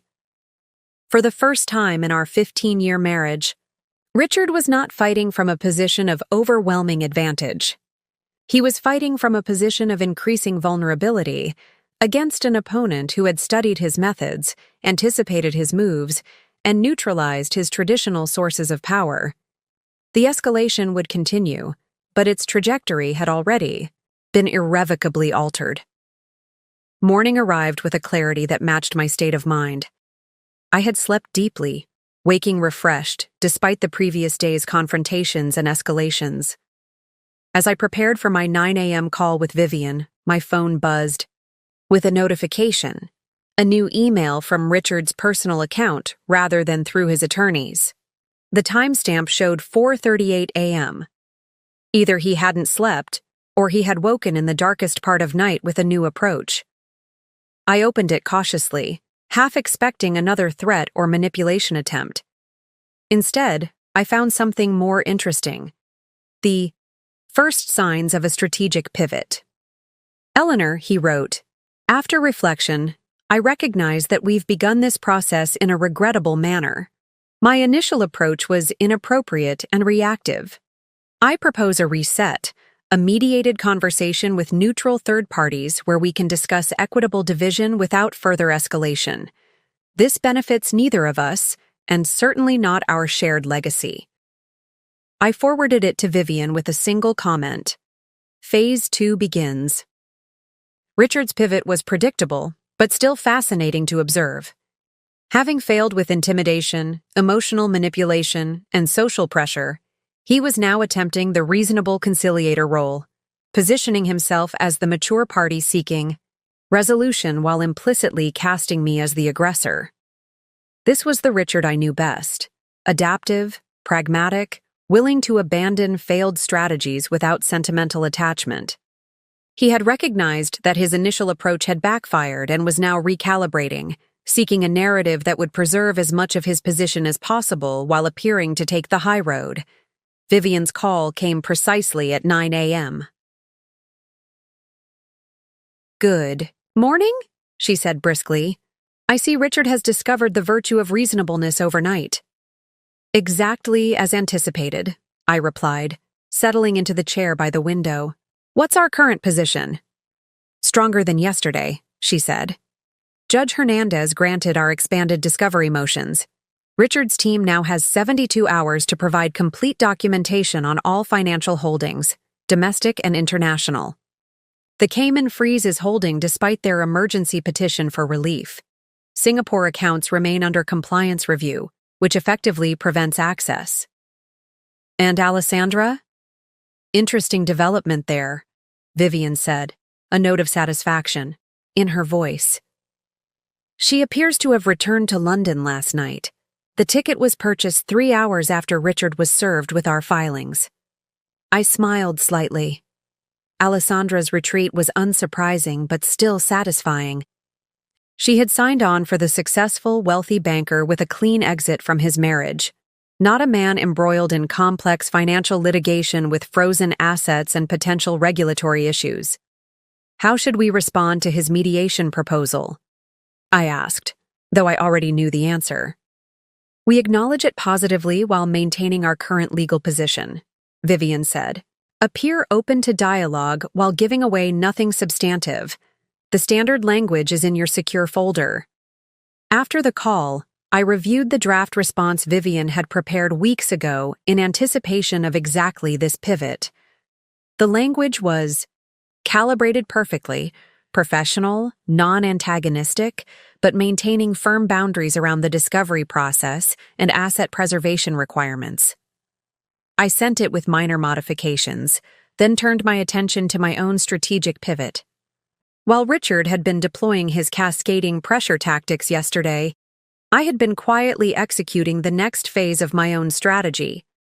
With the initial legal protections in place and Richard's attention focused on regaining control of the frozen assets, I had begun the process of professional reestablishment. At 11 a.m., I had a virtual meeting with the managing partner of Barrett Forensic Finance, a boutique firm specializing in high-net-worth financial investigations. I had interviewed with them 3 months earlier, laying the groundwork for this moment. Eleanor, Diane Barrett, greeted me, her silver-streaked hair pulled back in a practical ponytail. I've been following the filings with interest. Impressive work. Thank you, I replied, though I should note that the matter remains in active litigation. She nodded approvingly at my discretion. Of course. We're not discussing specifics. I'm more interested in the methodologies applied, the comprehensive offshore tracing, the regulatory triggering mechanisms. It demonstrates exactly the skill set we discussed during our previous conversations. The meeting continued for 45 minutes, ending with a formal offer to join the firm as a senior consultant once my personal matters were resolved. The position would not only re-establish my professional identity, but would strategically position me within the same financial ecosystem that Richard had assumed would automatically align against me. My second meeting at 1 p.m. represented an even more significant pivot. For years, Richard had controlled our philanthropic activities, directing funds to organizations that enhanced his professional image and social standing. The Eleanor Harrington Foundation had existed primarily as a tax vehicle, its actual charitable impact secondary to its networking utility. Now, I was meeting with Julia Santos, a respected advisor in strategic philanthropy, to discuss restructuring the foundation under my maiden name with a completely different mission. The transition is entirely viable, Julia confirmed after reviewing the foundation's structure. As the named principal director, you have full authority to redirect its activities. Mr. Harrington's role was always advisory rather than statutory. And the existing commitments? I asked. Can be honored through their current cycle while new initiatives are developed, she explained. I've drafted a transition plan that maintains relationships with worthy organizations while shifting the overall focus toward your stated priorities. My strategic pivot wasn't just about financial assets or professional positioning. It was about reclaiming and redirecting the full spectrum of resources that had been part of our marital partnership: social capital, philanthropic influence, professional networks, and perhaps most importantly, narrative control. By 3 p.m., Richard had made his next move. A carefully worded press statement provided on background to selected financial journalists. While never mentioning me by name, it positioned him as facing personal challenges while remaining fully committed to his clients and responsibilities at Blackridge Capital. The subtext was clear. This was a minor domestic distraction, not a fundamental threat to his professional standing. I had anticipated this narrative play as well. 2 months earlier, I had engaged a reputation management specialist who had quietly established relationships with key journalists in Boston's financial press. Within hours of Richard's statement, these contacts received a simple message. For context on the Harrington matter, the publicly available filings tell a more complete story than any press statement. By directing them to the actual court documents, rather than offering counterspin, I ensured that any reporting would include the documented facts of Richard's attempted asset hiding and offshore transfers. The narrative would not be successful banker faces divorce, but financial executive caught attempting to hide marital assets. The most satisfying pivot came at 5 p.m., when I received confirmation that the final piece of my strategy had fallen into place. For months, I had been in discreet communication with Sandra Mitchell, a senior partner at Blackridge Capital who had long been wary of Richard's increasingly aggressive financial strategies. Now, with the divorce filings public and the offshore accounts under scrutiny, she had convened an emergency meeting of the firm's risk management committee. The committee has voted to place Richard on administrative leave pending resolution of these matters, her message read. This is not connected to your personal situation, but rather to regulatory concerns raised by the documented financial activities. This was the pivot Richard would find most devastating. The recognition that his professional standing, the core of his identity, was now in jeopardy. Not because I had directly attacked it, but because his own actions, once exposed to scrutiny, could not withstand professional review. As evening arrived, I poured a glass of wine and reviewed the day's developments. Each aspect of my strategic pivot was now in motion: legal, professional, philanthropic, reputational, and institutional. While Richard scrambled to contain the immediate damage and salvage what assets he could, I was methodically building the foundation for a completely reconfigured future. My phone buzzed with another message from Richard. We need to talk in person. This has gone far enough. I didn't respond immediately. His demand for a meeting wasn't driven by a desire for reconciliation, but by the recognition that his position was deteriorating rapidly. He would be seeking information, assessing my resolve, looking for any leverage point he might have missed. "I'm available to meet with our respective counsel present," I finally replied. "Vivian can coordinate with your team." Setting the phone aside, I watched the sunset paint the Boston skyline in shades of gold and crimson. The strategic pivot was complete. What had begun as Richard's attempt to extract himself and our assets from our marriage had transformed into something entirely different. My emergence from the shadows of that same marriage, not as a victim, but as an architect of a new reality neither of us had anticipated. The following morning, I awoke to a text from Catherine. "Flight landing at 10:15. See you soon." My sister had been my first and most steadfast ally throughout this process, and now she was flying in from Colorado to provide in-person support during the crucial next phase. As I prepared for the day, I reflected on the network that had sustained me through the past year, the carefully assembled support system that had made my counter-strategy possible. While Richard had always relied on transactional relationships built on mutual benefit and strategic advantage, I had cultivated connections founded on trust, respect, and shared values. Catherine arrived at the penthouse shortly before noon, wrapping me in a hug that carried the familiar scent of her jasmine perfume. At 45, 2 years my senior, she carried herself with the confident poise of a woman who had built her own successful law practice while raising 2 children as a single mother after her own divorce a decade earlier. "You look good," she said, studying my face with sisterly scrutiny. "Tired but strong." "I feel strong," I admitted, helping her with her bag. "Stronger than I expected." Over lunch on the terrace, I updated her on the developments of the past 48 hours, Richard's escalation tactics, his subsequent pivot to reasonableness, the ongoing legal maneuvers, and my own strategic positioning. "He underestimated you catastrophically," Catherine noted, a satisfied gleam in her eye. "Men like Richard can't conceive of women as strategic equals. It's their perpetual blind spot." "It wasn't just Richard," I said. "It was the entire system he operates within. None of them saw me clearly." Catherine nodded thoughtfully. "Which is precisely why your support system was so crucial. You needed people who did see you, your capabilities, your resilience, your strategic mind." She was right. From the beginning, I had recognized that navigating this situation would require more than just legal representation or financial expertise. It would demand a comprehensive support network that could provide specialized knowledge, emotional stability, and strategic perspective. Beyond Catherine and Vivian, my inner circle included Dr. Elizabeth Chen, a psychologist specializing in high-conflict divorces who had helped me maintain emotional equilibrium throughout the process. Our weekly sessions had provided a safe space to process the anger, grief, and anxiety that accompanied the dissolution of a 15-year marriage, even one that had grown as hollow as mine and Richard's. "How are you really doing with all this?" Catherine asked, her expression softening. "The strategic part is clearly going according to plan, but emotionally?" I considered the question carefully. "I'm not heartbroken in the traditional sense.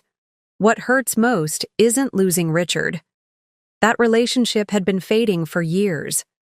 It's the realization that he never truly saw me, even after 15 years. That's the betrayal that cuts deepest."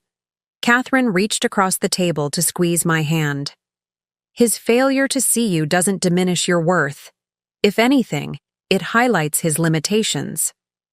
After lunch, we were joined by Sofia Rodriguez, my financial advisor, who had helped construct the parallel banking and investment infrastructure that now formed the foundation of my independent financial identity.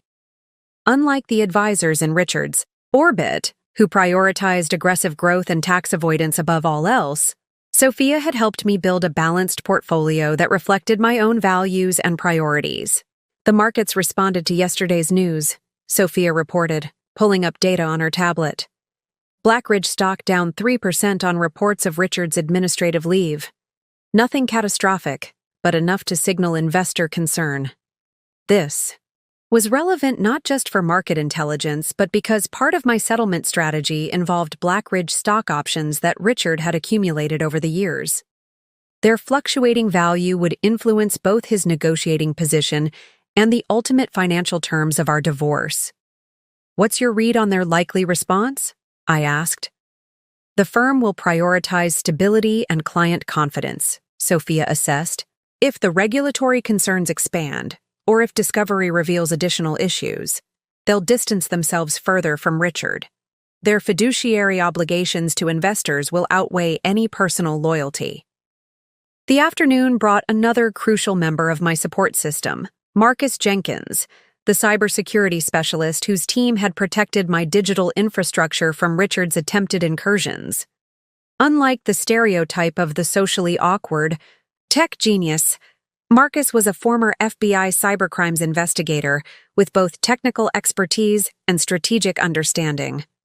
"We've registered continued attempts to access your accounts," he reported, his manner professional but warm. "Nothing concerning. Standard penetration testing approaches, likely from the same security firm as yesterday. Our countermeasures remain effective." "Any attempts against the documentation archives?" Catherine asked. Marcus shook his head. "The distributed storage system has proven secure. Even if they managed to compromise one location, the blockchain, verification would preserve the integrity of the records."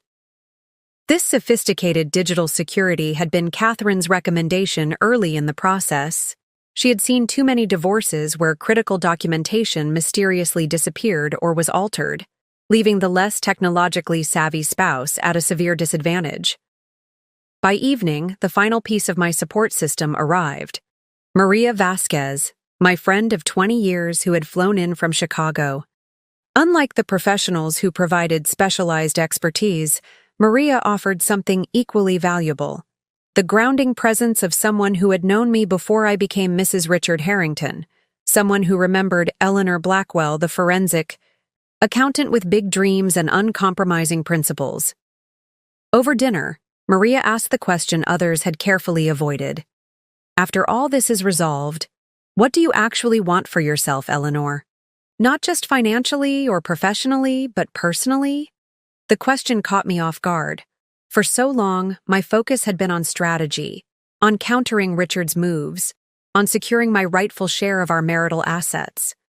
I had given less thought to what would come after the legal battles were concluded. I began, then paused to find the words.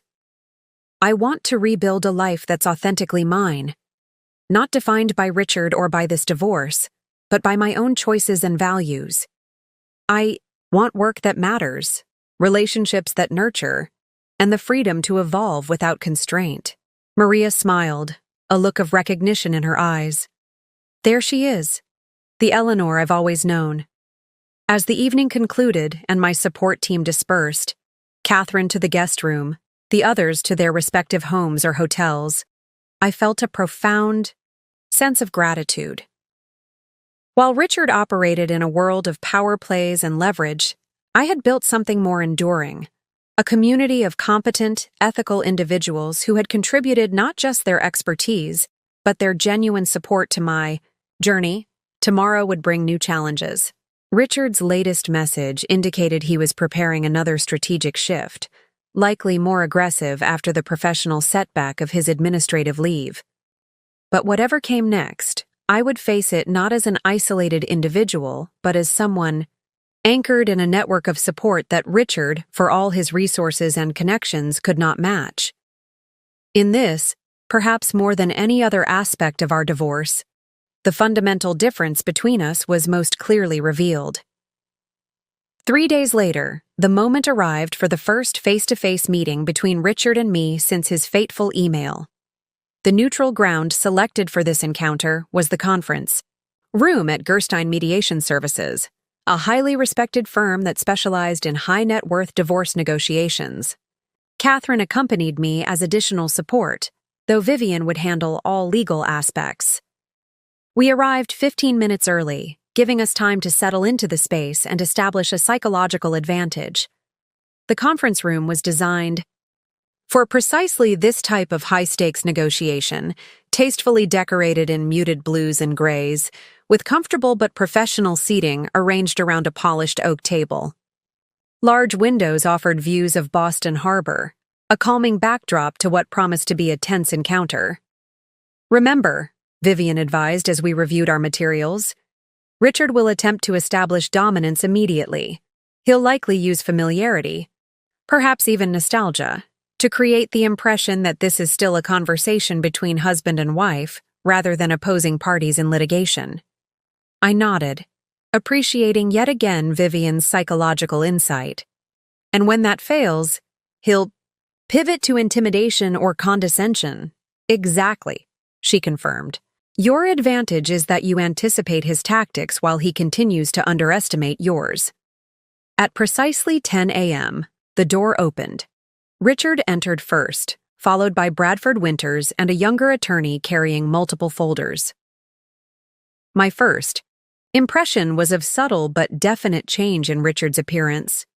The perfectly tailored suit remained, as did the expensive watch and carefully maintained haircut. But there was a tightness around his eyes, a slight stiffness in his movements, that betrayed the stress of the past several days. His gaze found mine immediately, assessing, calculating. I met it directly, neither hostile nor welcoming, simply present and centered in my own authority. For a moment, genuine surprise flickered across his features. He had expected either anger or anxiety, not this calm self-possession. "Eleanor," he said, his voice projecting warmth that didn't reach his eyes. "You're looking well?" "Richard," I replied with a neutral nod, offering nothing more. The mediator, David Gerstein, a distinguished man in his 60s with a reputation for unflappable professionalism, called the meeting to order. "Before we begin, I want to establish ground rules. This is a facilitated negotiation, not a court proceeding. Our goal is productive dialogue that might lead toward resolution of contested issues. I'll ask that everyone maintain professional courtesy regardless of personal feelings." The initial hour proceeded with formal presentations of positions. Bradford Winters outlined Richard's proposal, a settlement that appeared generous on first glance, but represented less than 30% of our actual marital assets. Vivian countered with our comprehensive asset inventory, including documentation of the offshore accounts, property transfers, and investment vehicles that Richard had attempted to conceal. Throughout this exchange, Richard maintained a facade of attentive professionalism, though I noted the subtle tells that signaled his growing frustration: the slight tapping of his finger against his thigh, the occasional tightening of his jaw. He had expected this meeting to be an opportunity to establish control over the negotiation process. Instead, it was becoming increasingly apparent that his position was fundamentally compromised. After the formal presentations, David suggested a brief recess. As the others stepped out, Richard made his move, approaching me directly. "This isn't necessary," he said quietly, voice pitched for my ears alone. "We built something valuable together, Eleanor. Do you really want to see it destroyed by attorneys who profit from conflict?" I regarded him steadily. "What we built was dismantled the moment you began hiding assets and planning your exit strategy, Richard. This isn't about emotion or retribution. It's simply about equitable division of what we created together." His expression hardened slightly. "You've made your point. I underestimated you. But this path you're taking, freezing accounts, involving regulators, damaging my professional standing, it hurts you as much as it hurts me. The longer this drags on, the more our combined assets will diminish." "That's a perspective," I acknowledged. "Another is that accountability isn't something to be avoided but embraced. If our assets diminish because you attempted to hide them through legally questionable means, that's not a failure of my strategy, but a consequence of yours." Richard leaned closer, lowering his voice further. "What do you actually want, Eleanor? Beyond the money, beyond making your point? Because whatever it is, we can negotiate directly. Cut out the attorneys, the mediators, all of this theater.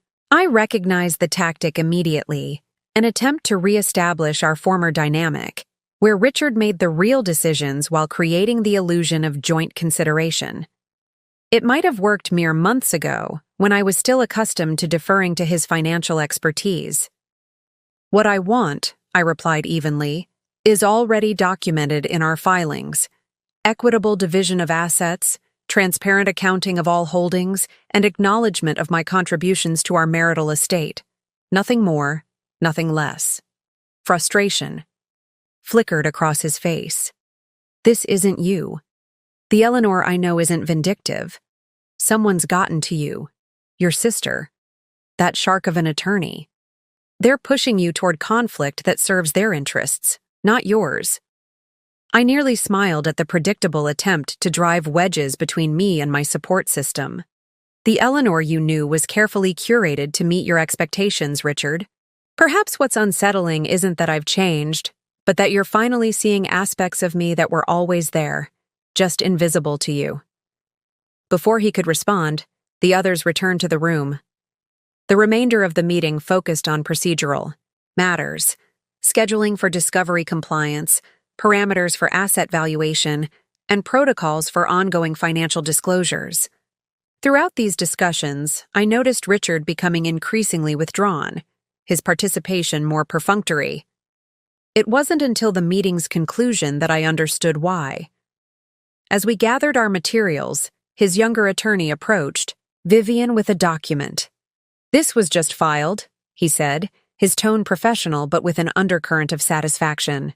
"Mr. Harrington is petitioning for emergency relief from the asset freezes on grounds of commercial necessity. The hearing is scheduled for tomorrow morning." Vivian accepted the document without reaction. "We'll be there. Outside the mediation." Center, Catherine placed a hand on my arm. "He's desperate. The administrative leave must be creating more pressure than we anticipated." "It's not just the leave," I said, watching Richard's car pull away from the curb. "It's the loss of control. This meeting was supposed to re-establish his dominance, to create a negotiating environment he could manipulate. Instead, it confirmed that the power dynamics have fundamentally shifted." "What do you think he'll try next?" she asked. I considered the question, recalling the slight shift in Richard's demeanor toward the meeting's end, the withdrawal that signaled not defeat, but recalculation. "Something unexpected," I said. "He's realized that conventional tactics aren't working. He'll look for a vulnerability we haven't protected against, a pressure point we haven't anticipated." Vivian joined us, her expression thoughtful. "I've reviewed the emergency petition. It's clever, arguing that the asset freezes are damaging not just to Richard but to his clients and investors, creating a commercial necessity that overrides matrimonial considerations." "Will it work?" Catherine asked. "Unlikely," Vivian replied. "But that may not be its primary purpose. This could be a distraction while he maneuvers elsewhere." As we drove back to the penthouse, I felt a curious mixture of satisfaction and wariness. The confrontation had gone largely as anticipated. Richard had attempted familiarity, then negotiation, then manipulation, all without success. But his final withdrawal suggested a strategic pivot was coming, one we might not have fully anticipated. The climactic confrontation wasn't over. It had merely shifted to a new battlefield, one Richard was still selecting. But whatever came next, the fundamental truth remained unchanged. He was now reacting to my strategy rather than implementing his own. And in that crucial reversal lay my continued advantage. Richard's emergency petition was denied, as Vivian had predicted.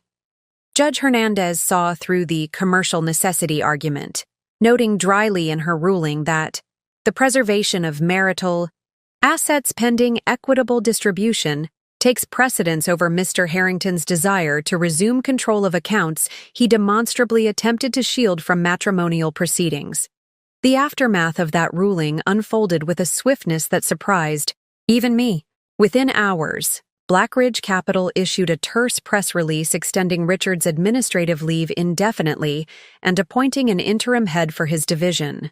By evening, financial news outlets were reporting that the SEC had opened a preliminary inquiry into certain offshore transactions flagged during the divorce proceedings.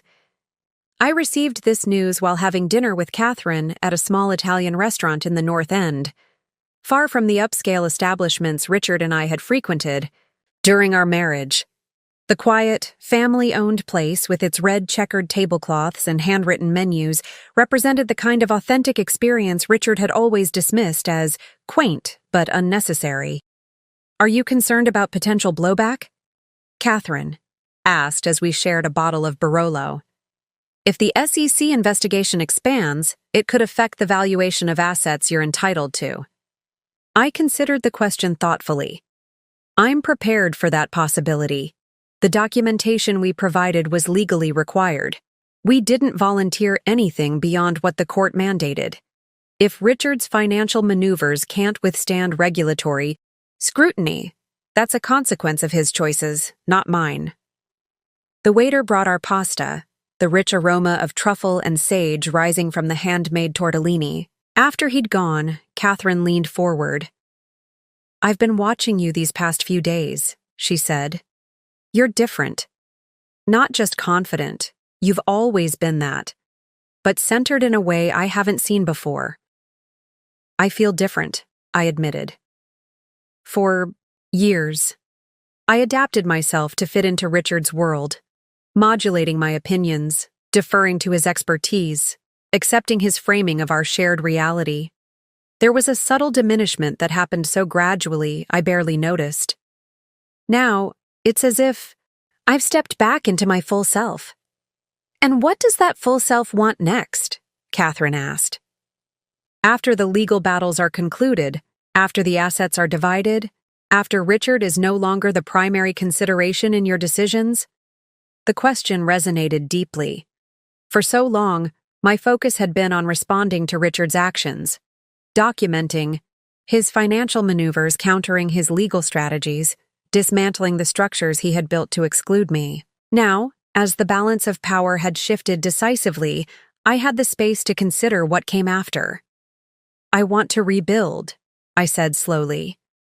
"Not just my career or my financial independence, but my sense of purpose. The forensic accounting position is a start, but there's something more I'm considering." "Tell me," Catherine encouraged.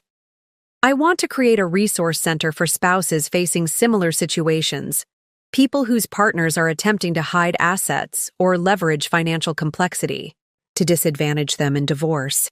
Not just legal referrals, though that would be part of it, but comprehensive support, financial forensics, strategic planning, emotional counseling, even temporary funding for those without resources to fight protracted battles." Catherine's eyes lit with interest. "Using your experience as a foundation for systemic change." "Exactly," I said, feeling a spark of genuine excitement. "What happened to me isn't unique. The methods may be more sophisticated given Richard's resources, but the fundamental dynamic, one spouse leveraging financial control to disempower the other, is depressingly common. Most people don't have the background I do or the resources to assemble a team like I could." "You could make a significant difference," Catherine nodded, "especially with your firsthand experience navigating these waters." The conversation continued, our planning becoming more detailed as the evening progressed. For the first time since receiving Richard's email, I was looking forward rather than responding to the immediate crisis. The shift in perspective was both subtle and profound, from survival to creation, from defense to purpose. The next morning brought news that solidified this forward momentum. Bradford Winters requested an urgent call with Vivian, which she took in my presence with Catherine listening as well. "My client is prepared to accept a modified version of your settlement proposal," Winters stated without preamble. "Full disclosure of all assets, equitable division as determined by a mutually agreeable forensic accountant, and expedited timeline for completion." Vivian's expression remained neutral, though I caught the slight arch of her eyebrow. That's a significant shift. From your previous position, Brad, may I ask what prompted this reconsideration? There was a brief pause. Mr. Harrington wishes to resolve this matter efficiently and move forward with his professional obligations. The protracted nature of these proceedings is becoming counterproductive. The translation was clear. Richard's position at Blackridge was in jeopardy. The regulatory scrutiny was expanding, and his carefully constructed professional image was crumbling. He needed to stop the bleeding, even at the cost of financial concessions he had previously refused to consider. After the call ended, Vivian turned to me. This is essentially capitulation. He's offering virtually everything we asked for in our initial settlement proposal. With one notable exception, I pointed out. There's no acknowledgement of wrongdoing, no accountability for the attempted hiding of assets. That's likely non-negotiable for him, Catherine observed. Admitting to deliberate financial misconduct could have professional and potentially criminal implications. I considered this reality, weighing my priorities carefully. The accountability I wanted wasn't about public admission or punishment.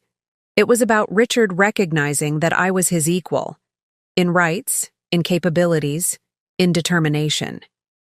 His surrender of the financial battle delivers that message more clearly than any forced apology could. The settlement process moved with remarkable speed after that turning point. Within 2 weeks, a comprehensive agreement had been drafted, reviewed, and executed. The terms were straightforward. Full disclosure of all assets regardless of jurisdiction, or titling, equal division of the marital estate as determined by an independent valuation, and mutual releases from future claims. Richard attended the final signing meeting in person, our second and last face-to-face encounter of the divorce process. He appeared composed but diminished somehow, the invulnerable facade cracked to reveal the human beneath. When our eyes met across the conference table, I saw something I had rarely witnessed in our 15 years together. Genuine recognition. It wasn't warmth or reconciliation, nor was it the cold calculation that had characterized so many of our interactions. It was simpler and more profound, the acknowledgement of an equal, perhaps even a superior strategist. He nodded once, a gesture that contained both concession and a certain professional respect. I returned the nod, feeling not triumph, but closure. The battle had been necessary but was now complete. What remained was the far more interesting and rewarding work of building what came next. As we left the attorney's offices for the last time as a married couple, Richard paused. "You outplayed me," he said quietly. "I didn't think that was possible." "I know," I replied simply. No further words were necessary. He turned and walked toward the bank of elevators, a solitary figure carrying the consequences of his miscalculation. I watched him go, then turned in the opposite direction, toward the future I was already creating. One founded not on reaction to Richard's actions but on my own vision, values, and newly reclaimed power. The divorce that had begun with his smug email announcing he had taken everything was ending with my calm certainty that I had regained far more than money or property. I had reclaimed myself, my voice, my agency, my potential, and that, ultimately, was the victory that mattered most. 6 months after the final settlement papers were signed, I stood at the window of my new office, watching the late afternoon sunlight play across Boston Harbor. The space was smaller than the penthouse Richard and I had shared, but infinitely more reflective of my personal aesthetic. Warm woods, comfortable seating, art selected for meaning rather than investment value. Most importantly, it was entirely mine, a physical manifestation of the independence I had reclaimed. The Blackwell Center for Financial Empowerment occupied the entire 12th floor of a renovated building in Boston's Seaport District. What had begun as a concept discussed over dinner with Catherine had rapidly evolved into a tangible reality, fueled by both my settlement resources and a surprising groundswell of support from unexpected allies. Sandra Mitchell, now promoted to managing director at Blackridge following Richard's negotiated departure, had become an early and enthusiastic board member. The financial industry has a responsibility to address the power imbalances it often enables, she had said during our initial planning meeting. Your experience highlights systemic issues that extend far beyond one marriage. The center's mission had crystallized around 3 core services: education on financial literacy and autonomy, strategic guidance for those facing financial manipulation in relationships, and direct support through a network of pro bono attorneys, accountants, and financial advisors. In our first 6 months of operation, we had already assisted over 50 clients, mostly women, but also several men who found themselves financially disadvantaged in divorce proceedings. A knock at my door interrupted my reflection. Julia Santos, who had transitioned from philanthropic advisor to the center's executive director, entered with a tablet in hand. "The quarterly numbers are impressive," she said, taking a seat in one of the comfortable chairs facing my desk. "Demand for services is outpacing our projections by almost 40%. "We need to expand the advisor network," I noted, joining her, "especially for complex cases involving international assets or sophisticated hiding techniques." Julia nodded, making notes. "I've scheduled meetings with 3 forensic accounting firms next week. Also, the educational workshop series is consistently at capacity.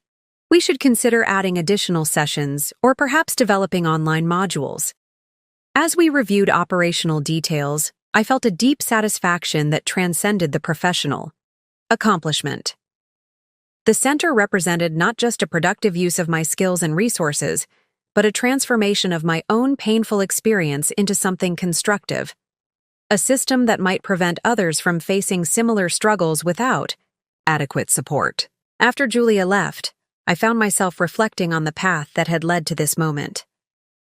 The year had brought changes I could never have anticipated when I first discovered Richard's financial maneuvering, not just the divorce and settlement, but a fundamental recalibration of my identity and purpose. Richard himself had largely faded from my immediate consciousness. According to occasional mentions in financial press, he had relocated to London, accepting a less prestigious but still lucrative position with a boutique investment firm.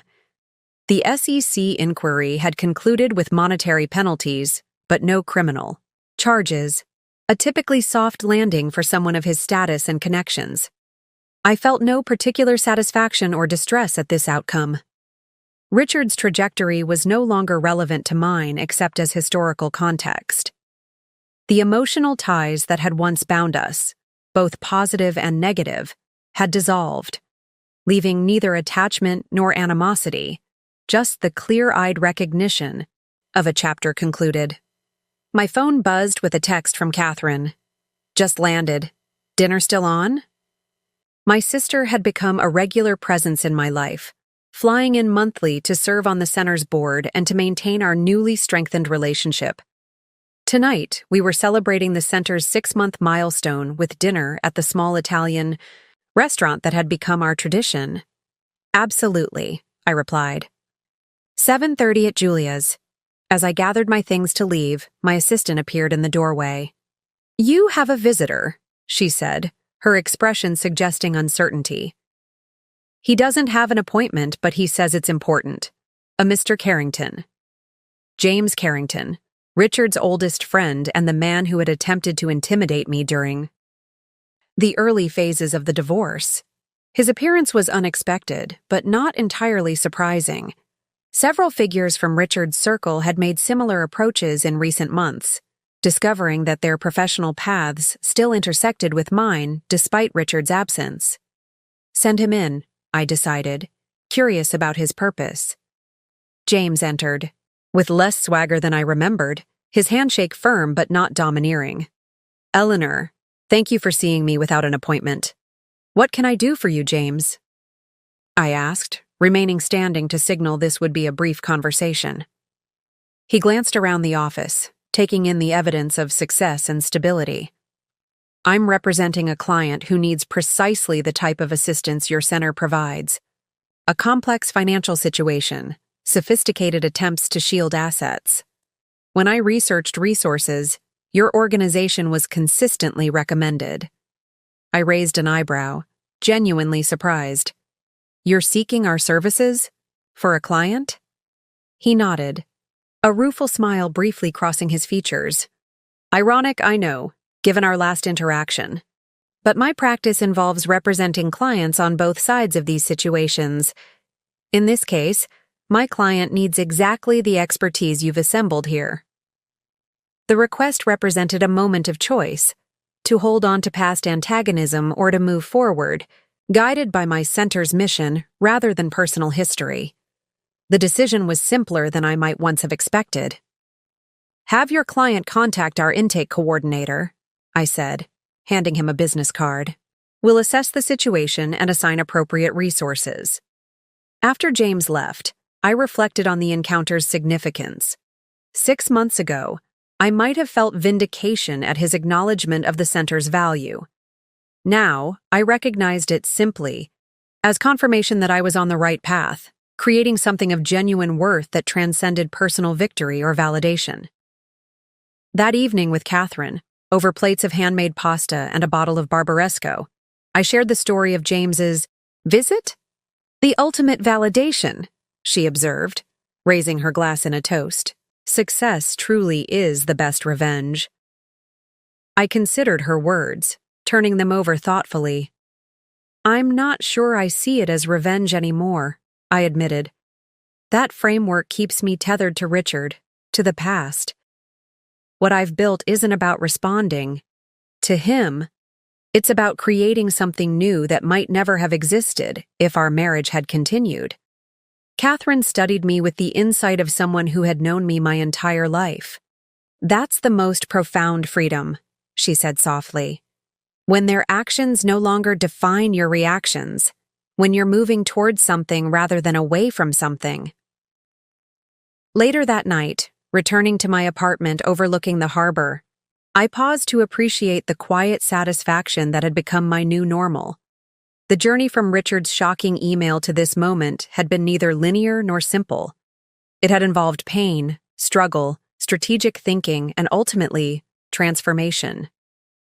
The woman who had received that email declaring that her husband had taken everything was fundamentally different from the woman I had become.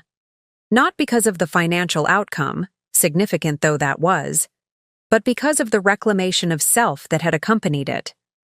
I had discovered resources within myself, strength, strategic thinking, resilience, that might have remained dormant in the comfortable but constrained life I had lived as Mrs. Richard Harrington. The divorce that Richard had intended as my diminishment had instead become the catalyst for my expansion. The assets he had attempted to hide had been not just recovered, but repurposed toward creating meaningful impact. And the future he had assumed would leave me struggling had instead opened into new possibilities I was only beginning to explore. As I watched the lights of the harbor, I felt neither triumph nor bitterness, but something rarer and more valuable. Genuine peace. The kind that comes not from winning battles, but from choosing the right wars, and sometimes from refusing to fight at all in favor of creating something entirely new. The text message Richard had sent, believing it would devastate me, had indeed changed everything, just not in the way he had intended. In attempting to take everything from me, he had inadvertently set in motion the circumstances that allowed me to reclaim what mattered most: my agency, my purpose, and my authentic self. That was the story I carried forward, not one of revenge or victimhood, but of transformation and renewal. A story still being written, one decision, one day, one purposeful action at a time. Up next, you've got 2 more standout stories right on your screen.